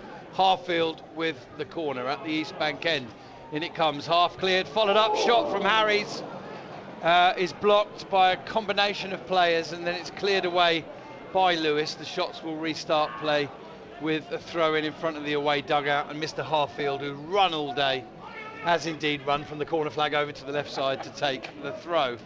Stokes bright as ever. Good play there to skip inside his man, and then calmness on the ball into the penalty area, which wreaked a bit of havoc. Here's Willard playing the ball back to Kobe Rowe, who can come forward 5-10 yards, finds a lovely pass to Frost. He turns sharply on the ball, gives it back to Aaron Jones. One touch, cross, deep into the far post, taken down by Glover. Well, he's fouled, is he? On the edge of the area, goes down a little bit harsh. Would have been a soft free kick from. Rowe goes in, does well, plays the ball off of Tamplin, throw into the Shots. A difficult one there for Glover. You think if it's in the centre circle, ref gives free kick every time. On the edge of the penalty area, it's got to be more convincing, hasn't it? Yeah, I think so. It shouldn't be that way. It always strikes me that it should be on its merits wherever it is on the pitch, whether it be the penalty area or centre circle. But yeah, I think there were two challenges on Glover, both of which were half fouls, but the rules don't mean that two halves make a free kick, so probably right. But yeah, I think Ryan would have, as he was prone on the turf, I think he'd have felt a little bit aggrieved. Good afternoon to my mother, Anne Worrell, listening in Cambridgeshire. Tuned in just after half time. Here's Harry's being almost dispossessed, so she's probably heard 1 goal against and 1 goal for the shots. Ooh, Frost has just mistimed, and he has indeed caught Bradley Pritchard there, and it is a free kick, and the referee says, look, calm down, I know you just come on, you're excitable. I don't think he could have had too many complaints if the referee had given him a yellow there, if I'm honest, Steve. No, I think he recognised Kean Harris from on the floor tried to make a clearance under extreme pressure from Tamplin, but yeah, I think Frost got there as quickly as he could. He recognised that Pritchard was going to be able to break forward into the final third, and yeah, whether it was a foul or whether he won the ball cleanly, I think he was happy to take the decision. Free kick taken by Lewes. They may be 3-1 down, but they're certainly not put off of this one. Stokes has just clumsily gone into the back of a Lewes player, and here's Kalala, former Torquay United player that's come up against the shots before. Stray pass from Lewes, but Pritchard's poked it back into the path of Kalala. He tries to get a cross in. That's behind the goal at the East Bank end. And a little bit of a stick or twist question for the shots right now. 15 minutes to go. I think they'll want to put this to bed with a 4th goal, but it is in fact Deshane Dalling who's come on. Yeah, the number 17. Not Kalala. He's one of the 2 regular wingers that play alongside Wood, and he's got the pace, he's got the tricks, and if they can get that partnership going, then it could be a troublesome last 20 minutes for the shots. For the listeners who are wondering what those shouts were for, it's for a foul on Tollage. Aldershot broke forward quickly. Tollage was fouled, tried to stay on his feet, and then realised he'd got to go down. He went down very late, but the referee still gave the free kick because it was a foul, to be fair. And Aldershot have a free kick level with the left-hand edge of the penalty area, but almost another penalty area out. So kind of around about 32, 34 yards possibly outside. Glover's there. He may send in the ball high defensive line. I think he will. Either that or he'll pass it to Harvey. He clips it into the far post. Tollage is almost there. It's headed behind, I think, by Jake Elliott.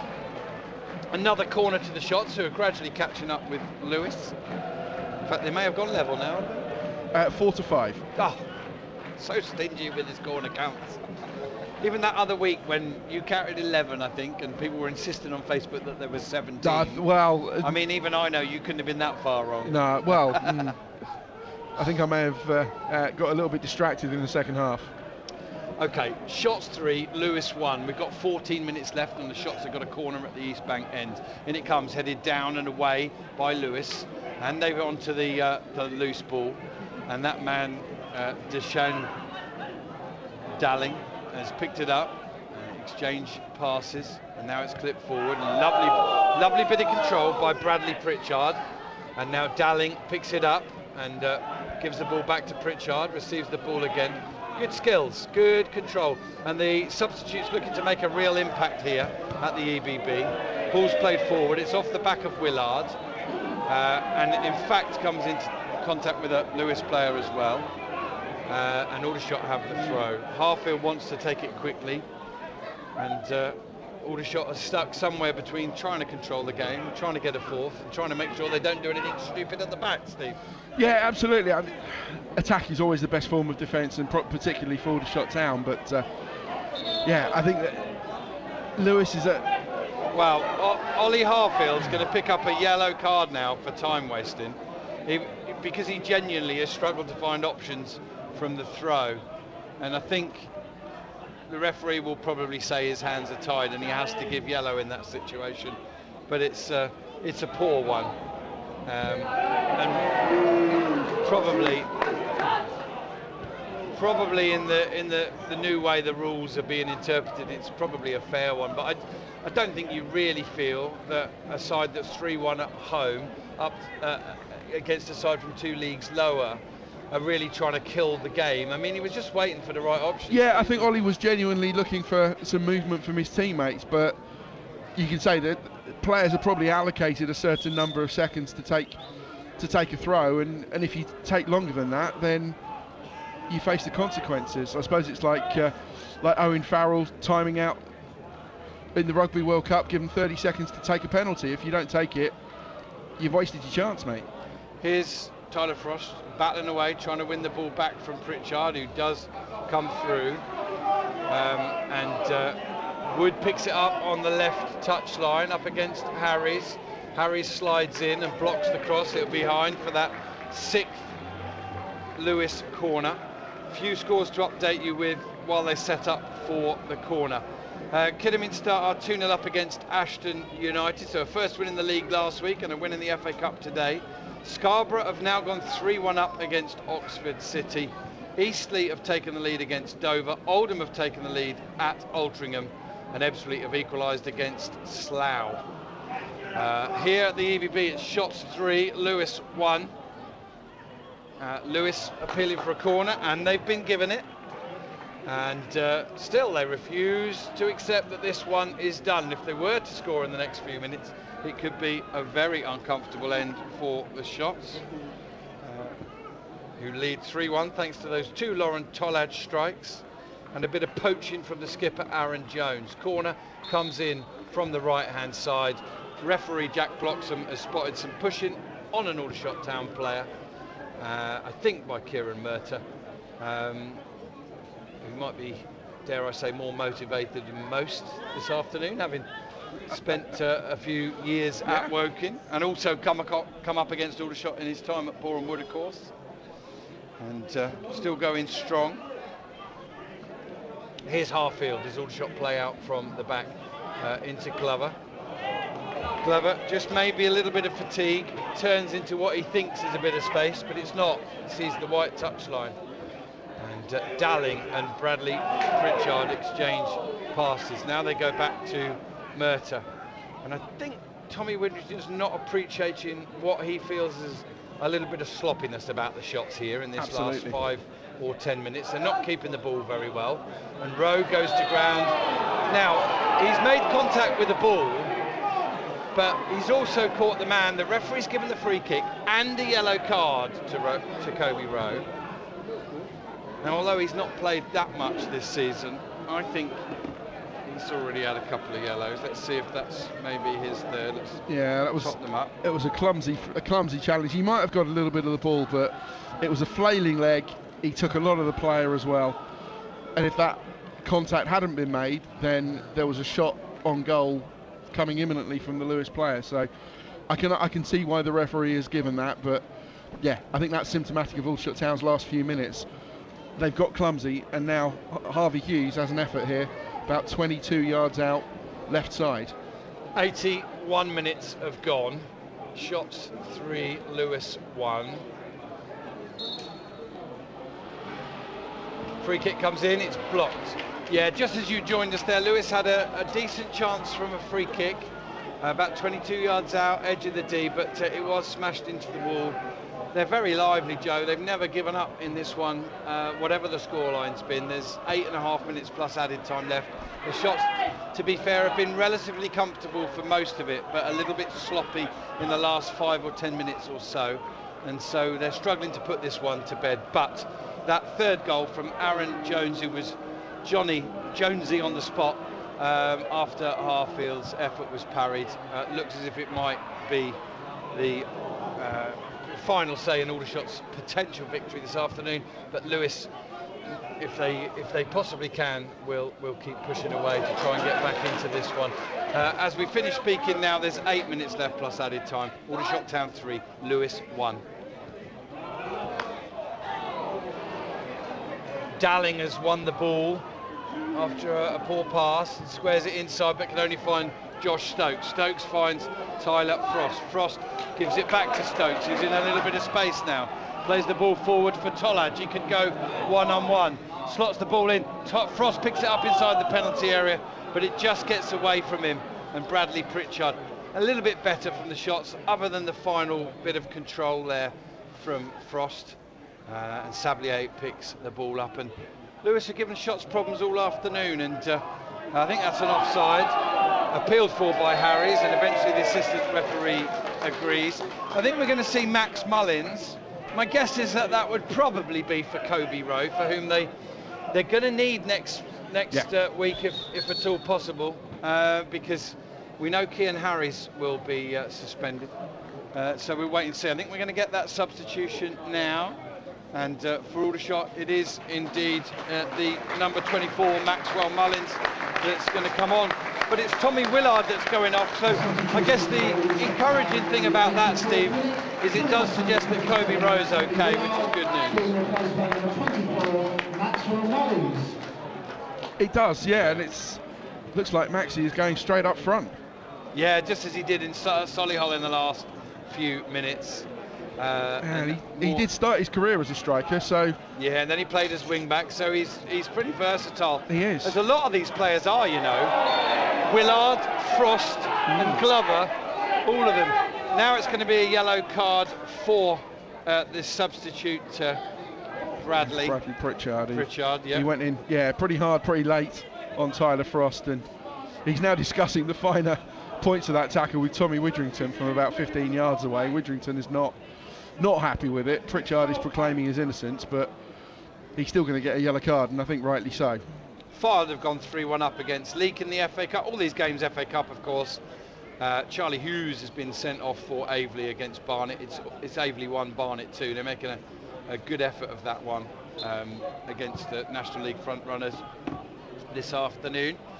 But here at the EBB, well, I guess we had an uncomfortable few minutes, didn't we? 9 or 10 minutes or so, Steve, in which the scoreline was reduced to just one goal different. But thanks to Aaron Jones, a little bit of poaching, the shots have restored their lead. Here's Tollage with a sharp turn, and he pokes the ball out left to Glover. Glover's into the penalty area, tries a shot, and he'll be wondering why now, because he's dragged it, well, not horribly wide, but wide, and there were so many potential options for Aldershot there, and Glover, well, quite simply didn't take the right one, Steve. He didn't know, and I think that's the most frustrating thing, that it was so needlessly wide. He didn't catch it right. He went near side when he should have caught it sweetly and put it in the far corner. Here come Lewes again. Pritchard out left to Tamplin. Tamplin trying to get it on his right foot for a shot. Shot comes in. It's blocked by Harries, and then Harries clears it away, but it's going to come straight back again. Sablier, as Lewes try and give themselves some late hope in this one. Ball in. It's going to go all the way through to Jordi van Stappershoef. And I said to you, Steve, didn't I, at 2-0, whatever else in this game, Tommy Willard would just want to see a clean sheet. He did not got it, but his side had gone again. That's a cracking ball from Kean Harries down the left flank for Glover to chase. He's one-on-one against Dalling. Strokes the ball in, looking for Stokes. But Murta is tracking back and reads it really well. And he feeds Pritchard, who finds Sablier. Sablier quickly helps it on to Hughes. Then down the line, that's not a good ball. Kobe Rowe will cut that out. He'll go back to Jordi van Stappershoef. It kicks first time. Flick on from Stokes, but that's going to go straight through to Elliott.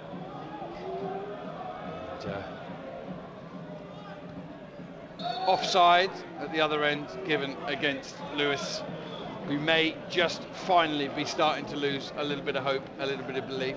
Sorry, it's a free kick to Aldershot, and then it will be not the pitch time he'd have liked, Steve. 3 minutes plus added time, but we are going to see a little bit of Keane Anderson in the Aldershot Town first team. Yeah, and for Ryan Glover. Good luck to him. I think he's steeped in Aldershot folklore, with his dad being a former Aldershot Town striker of Mark Butler's vintage. Played alongside Butler in the early mid-90s, and yeah, excellent to see King getting some game time. I think the scoreline here for the Shots looks more comfortable than it actually is. It's a scoreline that could still change either way, of course, and the Shots would love a grandstand finish here and a fourth goal just to put all doubts out of the minds and worries of the home faithful. It is a throw-in to Lewes, halfway inside their own half. It's taken pretty quickly and thrown inside. Gateshead are now hitting top gear, 3-0 up now at Stourbridge. And Lewes here, bombing down the right-hand side. Brilliantly cut out by Theo Widrington. And Mullins strokes it down the line to Stokes, who's surely going to go one-on-one up against his man now. To the edge of the area, tries a shot, it's blocked, it comes back to him. Can he get room for another shot? He does. I don't know what he was doing then. I don't know if he was shooting or crossing, but either way, he's stuck it behind the pitch on the east bank end. Tolaj not happy. He wanted picking out. He wanted that hat-trick. Goal kick to Lewes, and it remains. Shots 3, Lewes 1. Yeah, it was either a delicate, delicious chip to the far post to try and lob the goalkeeper from an acute angle, or it was a cross, putting it on a plate for Lauren Tolaj to head in his hat-trick goal. But yeah, in the end it was neither of those things, but good it's work not been from easy Harries. for the Shots at all. Wins the ball, sends it down the left touchline. Max Mullins will chase. It's well protected by Jake Elliott, and he shepherds it out. It will be a throw-in to Lewes, down by their own corner flag, as Ollie Scott and Kwame Thomas continue to warm up and may or may not yet be used. Great headed winner from Harfield into the path of Tolaj, takes the ball down on his chest. Vint clears it. Wood can only head it on to Rowe. Rowe strokes it inside, and Harfield's already back in the right position. Solihull Moors 4, Biggleswade Town 1. Wealdstone with some late hope. They've come back to 3-2 at Bromley, and Aveley with 10 men have equalised against Barnet. What a terrific play from them. Ball in, Tolaj turn, and he can't get onto his own touch. He turns beautifully, and had he done so, my goodness me, he'd have had time and space to rifle a shot home in the 90th minute for what would have been a hat-trick if it had gone in. Shots coming again though with Harfield. Into Stokes, inside the penalty area, squares it. Mullins shoots, it's half cleared. Tolaj picks it up, shoots, goal! He squeezed it in right-footed, and he's found a way, the Swiss striker, to complete his hat-trick. Probably the least likely of all the chances, but he squirmed it into the empty space. Aldershot Town 4, Lewes 1. Yeah, in the end maybe it is a little bit comfortable, but I think 4-1 is perhaps a little bit harsh on Lewes, that they've been a thorn in Aldershot Town side for the full 90 plus minutes, and they've acquitted themselves well. But yeah, in the end Lauren Tolaj has put them to the sword, and that one was, yeah, I don't even know if he expected to get something from there. Back to goal, had to turn, falling away, ended up, I think he was on the turf, his back was on the turf as the ball crossed the line. It wasn't a sweetly struck shot, it wasn't a powerfully struck shot, but it found the far corner, left the goalkeeper on his wrong foot, and yeah, Aldershot Town now cruising into the first round proper of the FA Cup. Lovely control and calm play from Josh Stokes, just to square it to Mullins, who came pretty close to his first shot's goal. Here's Dalling on the counter into the penalty area, squares it, cut out, rammed across goal and go behind. Yeah, Stokes squared it, Mullins had the shot. That was very late man of the match, about to be announced, and it has gone to the shot striker Lauren Tolaj, who wouldn't be denied that hat-trick. But yeah, Mullins getting a shot away, it was only half cleared, and then with his back to goal, Tolaj retrieved it, sort of put his foot on the ball to control it, and when you really didn't think there was a shot on, he managed to somehow swivel, put his right foot on it and squirm it, I'm going to say, into the corner. Squirm is exactly right. And he squirmed himself a hat-trick. Well done, Laurent Tolaj. Here is Tyler Frost cutting in from the left side. He's fouled. Shots will have another free kick on the edge of the area and a chance to put even more gloss on the finish. Harfield wants to take it quickly and eventually does to Widrington, who gives it back to him. And now Harfield into the edge of the area, squares it, looking for Tolaj. He's controlled it. It's gone back to Aaron Jones. Jones will square it back to Keane Anderson, who's been on the pitch in a competitive game for the Shots while they've scored a goal. That'll be a nice little buzz for him. Here's Stokes. He's fouled again, and it's just getting scrappy now, isn't it? And it has been, after a period of sloppiness from the Shots, a good finish to the game.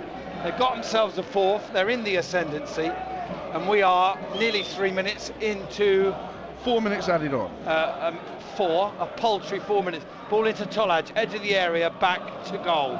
Socks down by his ankles. Shin pads long gone if they were there in the first place. I don't think they were ever there. I don't know. Harfield on the left-hand side of the area. Back to Frost. Frost inside to Widrington.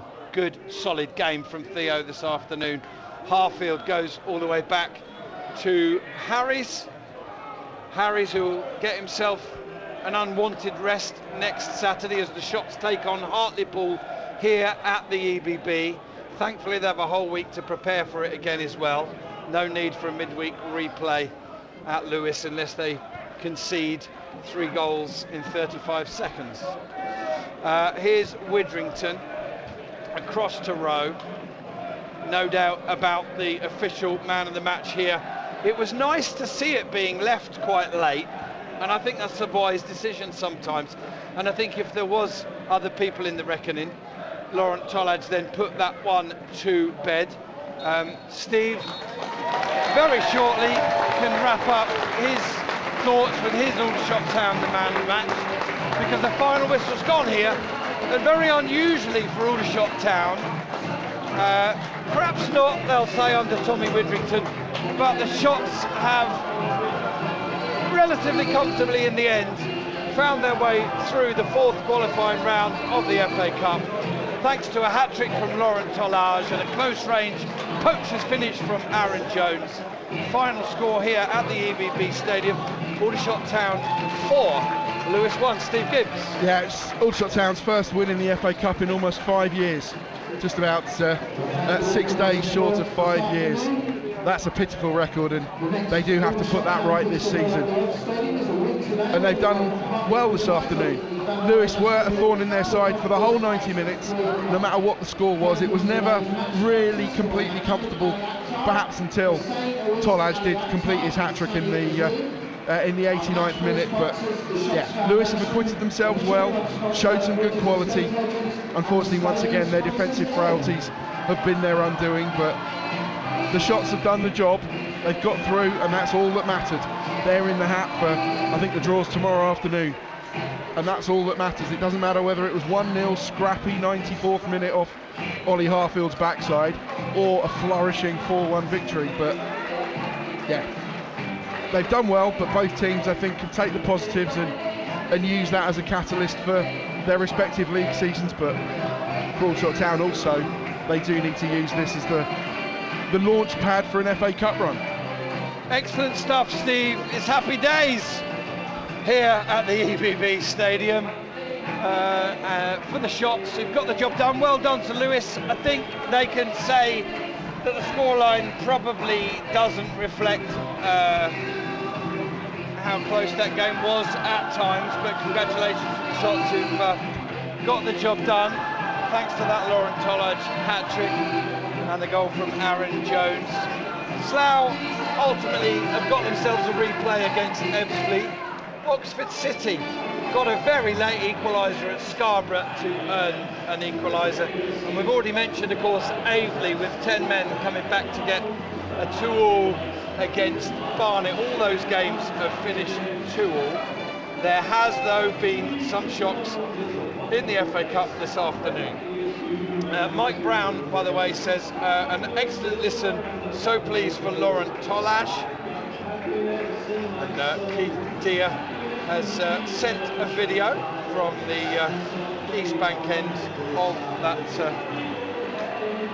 4th and final. It's such quick footwork from Laurent Tolaj for the hat-trick goal. He really, really wanted that hat-trick. and his footwork, his desire, and his creativity it was that ensured the goal. Sorry, Steve, with the PA system and the crowd and everything, I didn't hear if you did confirm your own man of the match. I didn't, no.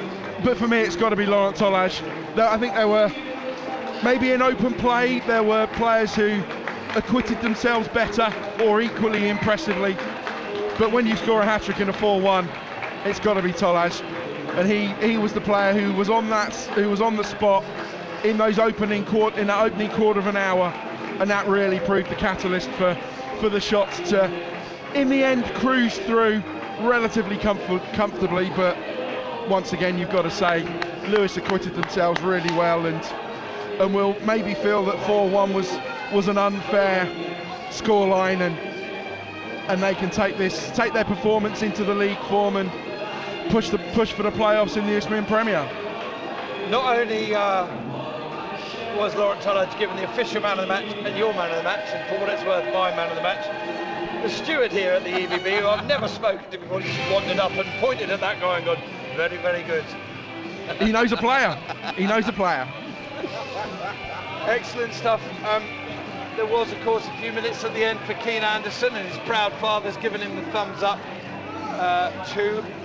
And well, it's nice while there are shocks elsewhere, including at Horsham, where Dorking have been knocked out by league opponents from 2 levels below, and for once those cup sets don't involve Aldershot Town, as Steve Gibbs says, first time in 5 years really for Aldershot to win an FA Cup match. I didn't realise it had gone that long, really. Is it really 5 years since? Yeah, it is, isn't it? Wow. Yeah, October 2018. Quiz question, who did Aldershot beat? It was Kettering. It was indeed 3-2, wasn't it, or something? I can't my knowledge doesn't go that far. I know there was a point in that game where we wondered if we were going to a replay in the week. But yeah, first FA Cup win in 5 years, and let's use that now as the platform to push on. Yeah. And I shouldn't really say this on air, but Mark Anderson has just gone by, smile on his face, given his lad a hug, and he's looked at me and went, at last. He's waited a long time for that moment. He has. Keane Anderson. Yeah, he has, and he's definitely Aldershot through and through. And yeah, I hope it's the first of many. Yeah. Thank you, Steve, very much indeed. He'll complete his non-league paper lineup while I do a report to radio. Yeah, a little bit of gloss on the finish in the end for shots, and it was Swiss gloss from Laurent Tolage, who, as you know, had put the shots ahead in the 12th minute, doubled it on 14. And he wanted his hat-trick so badly this afternoon. A couple of times it wouldn't go in for him. A couple of times he wasn't found. But when a shot came in from Max Mullins, which very nearly provided his first shots goal, it was only half cleared as far as Tolage, who had a lot to do still, pounced on the ball with his back to goal, somehow with very quick feet managed to steer the ball with his right foot into an empty space just over the goal line. He literally squirmed it in for his hat-trick. Prior to that, Aaron Jones, of course, had put Aldershot back to 3-1 after Lewes had got themselves the deserved goal 2 minutes into the second half through Tommy Wood. In truth, a decent showing from the Isthmian Premier side, Lewes, for whom the game, I think, was a lot closer than the final scoreline suggests. So a good showing for them, but ultimately disappointment. And the shots, Joe, progress with their first FA Cup win in 5 years. Final score here at the EBB, Aldershot Town 4, Lewes 1.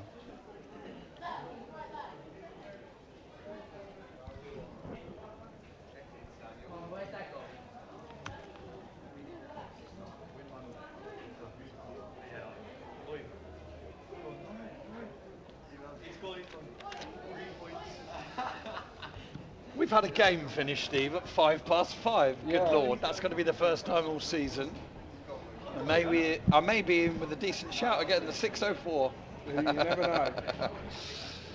Thank you, listeners. Let's just round up those FA Cup results as the Lewes side trudge back over the pitch, having said thanks and goodbye to their supporters.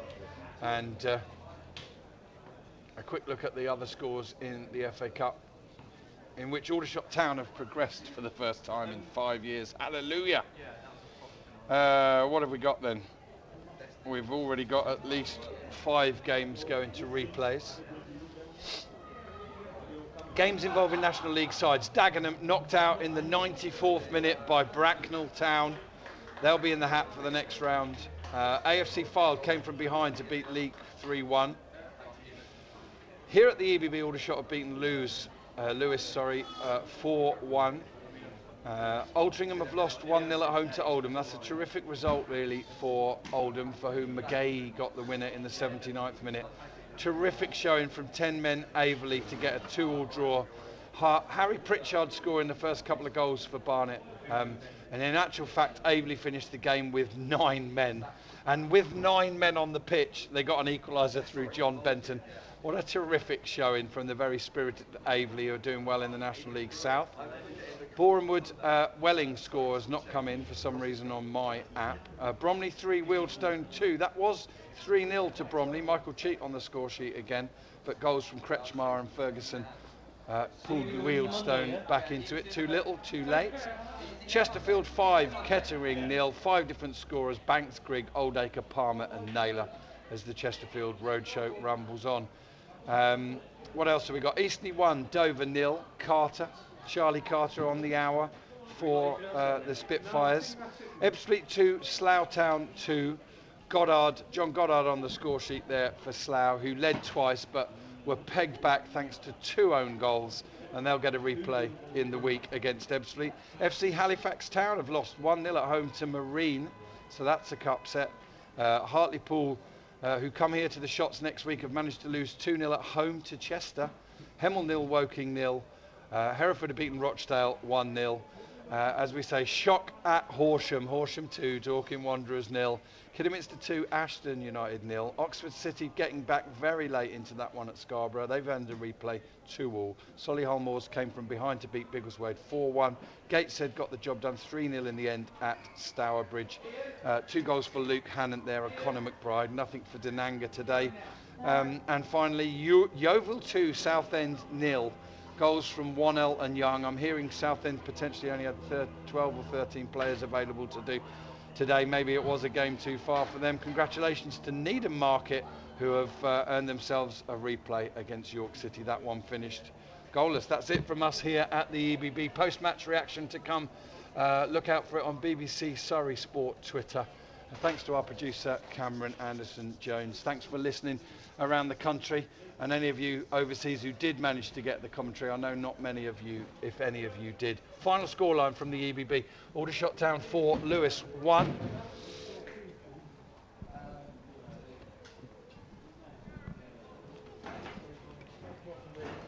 Well, while we're waiting for the post-match, we can have a quick chat, Matt, if you want, about that one. We've got Matt Foote here alongside me. We were just looking at the FA Cup scores together.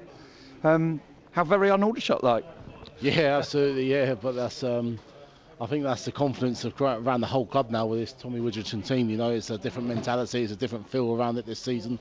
And yeah, so from an Aldershot Town perspective, you know, home to Lewes, it's job done and in the hat. Yeah, excellent stuff. I think, whilst the 4-line scoreline probably flattered Aldershot a little bit because Lewes were kind of better than that, I'd say. I think what had a real poetic ring about it was Tolaj finally finding a way to get that hat-trick. You could see from the minute he got that second in the 14th, he wanted it so badly, didn't he? Yeah, no, I think for me, I don't know what you guys have said, but for me, he would have been man of the match if I'd been with you today as well. So I thought he was just a level above for Lewes back four. I thought he ran the channels well. How many times did he spin off a defender today when he got the ball into feet? He did that so many times. He was a real handful, wasn't he, for that Lewes back four. And yeah, deservedly hat-trick and deservedly man of the match as well for me. Excellent stuff. Any other bright spots? Any good performance? I mean, what did you make of Joe Haig's? I think it was 70-something minutes, wasn't it? Yeah, tough one really. I thought he picked himself up into some positions. I thought there was a chance at the East Bank end, if I remember rightly, he put over the bar. I think he would have liked to have done a little bit better themselves. But you know what it's like, Rob. We never judge a player on one game, do we? Like, you know, he's been training with the club, from what I understand, a couple of weeks or so. That's his first game today. Hopefully he'll settle and continue to grow. Yeah, bright spark in there with Josh Stokes, who for a 19-year-old still seems to convey so much experience, and played his part yet again today for the Shots, as did those boys just quietly going about their business in midfield. Mr. Widrington Jr. and Tommy Willard playing in there in the centre of midfield, oozing calmness and defying the actual limited experience he's got in that position. Yeah, but that's what you need, though, isn't it, Rob? Especially in an FA Cup fixture, like any first team fixture, you need some level heads in there, some older heads. You need a balance to your team, don't you? So I thought Theo in particular, he provided that today, along with like Keane Harris at the back, Harfield, you just expect Harfield to have a good game now, like, don't you? He's been superb for us this season. And don't forget, you've also got your skipper at the back as well, some older heads. But then you've also got your flair players, your Stokes and your Haigs and the Todd Adges as well, you know. So it's a good balance to the team for me. Excellent stuff. Job done in the FA Cup. No replays required. Full week to prepare for Hartlepool, who've just lost 2-0 at home to Chester in the FA Cup. They're on a bit of a downer in recent weeks. They've got 1 or 2 injury problems. And Aldershot have had a run this season of coming up against sides when they're in really, really good form. There'll be no excuses next week, because Aldershot unquestionably are the side that are in the better form against Hartlepool. Yeah, absolutely. But you, Rob, you've been around the National League far too long.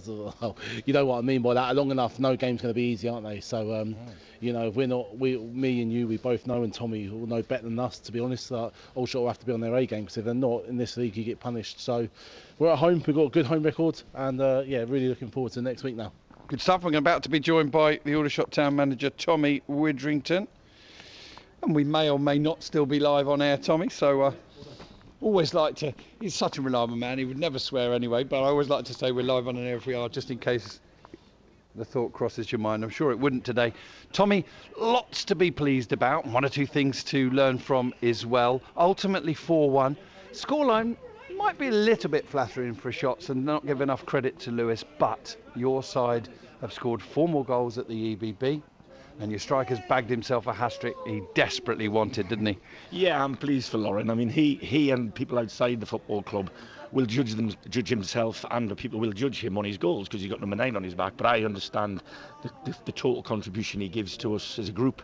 You know, he's embodied a way of playing that is a little bit foreign to him, literally. So, you know, he's in a foreign country, he's on his own, but I think he's taken to being here really well, and he's a real favourite in the dressing room, and I understand now he's a real favourite on the East Bank, which is brilliant.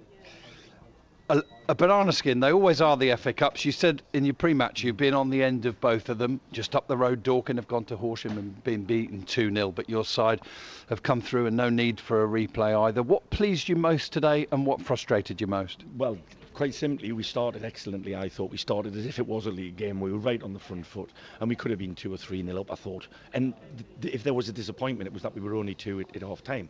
There were young people forget this. We've got the youngest group of players in our division. I don't know if you know that or not, but it's an average age of 23.7 actually. And when you've got your foot on the throat of the opposition per se, you've got to squeeze the life out of them. And I think some of these young lads have not been in a team yet that's had the opportunity to do that. And we did that. We had the opportunity today, and we just didn't. And I spoke to Keane at the end of the game. I went, "Scott, come from you at the back, right through the side," because he's a little bit older. And he went, "You know what it's like, Gaffer.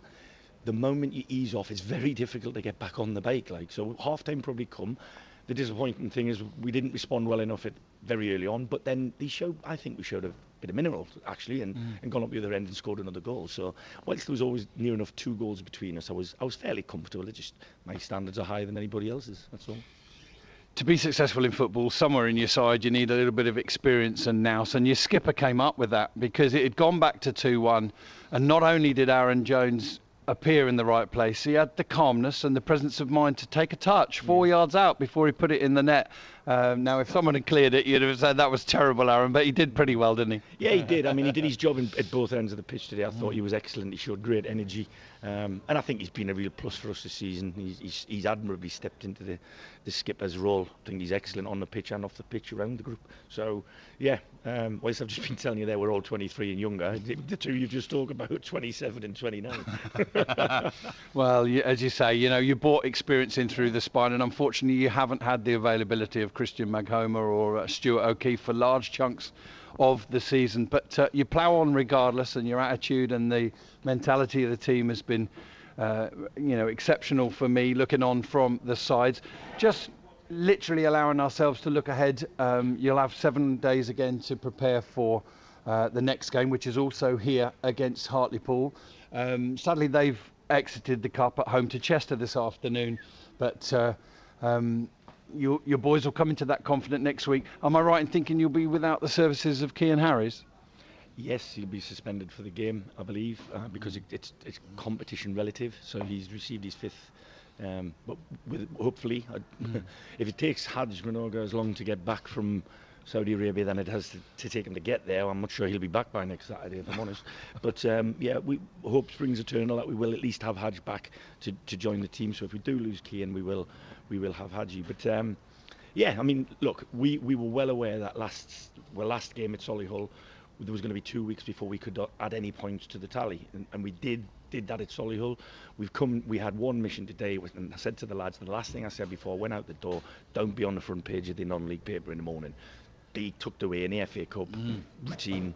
Aldershot beat a team from a lower level, with all due respect to Lewes, and that's what we've done. And whilst I don't always look very happy at times, I'm absolutely delighted.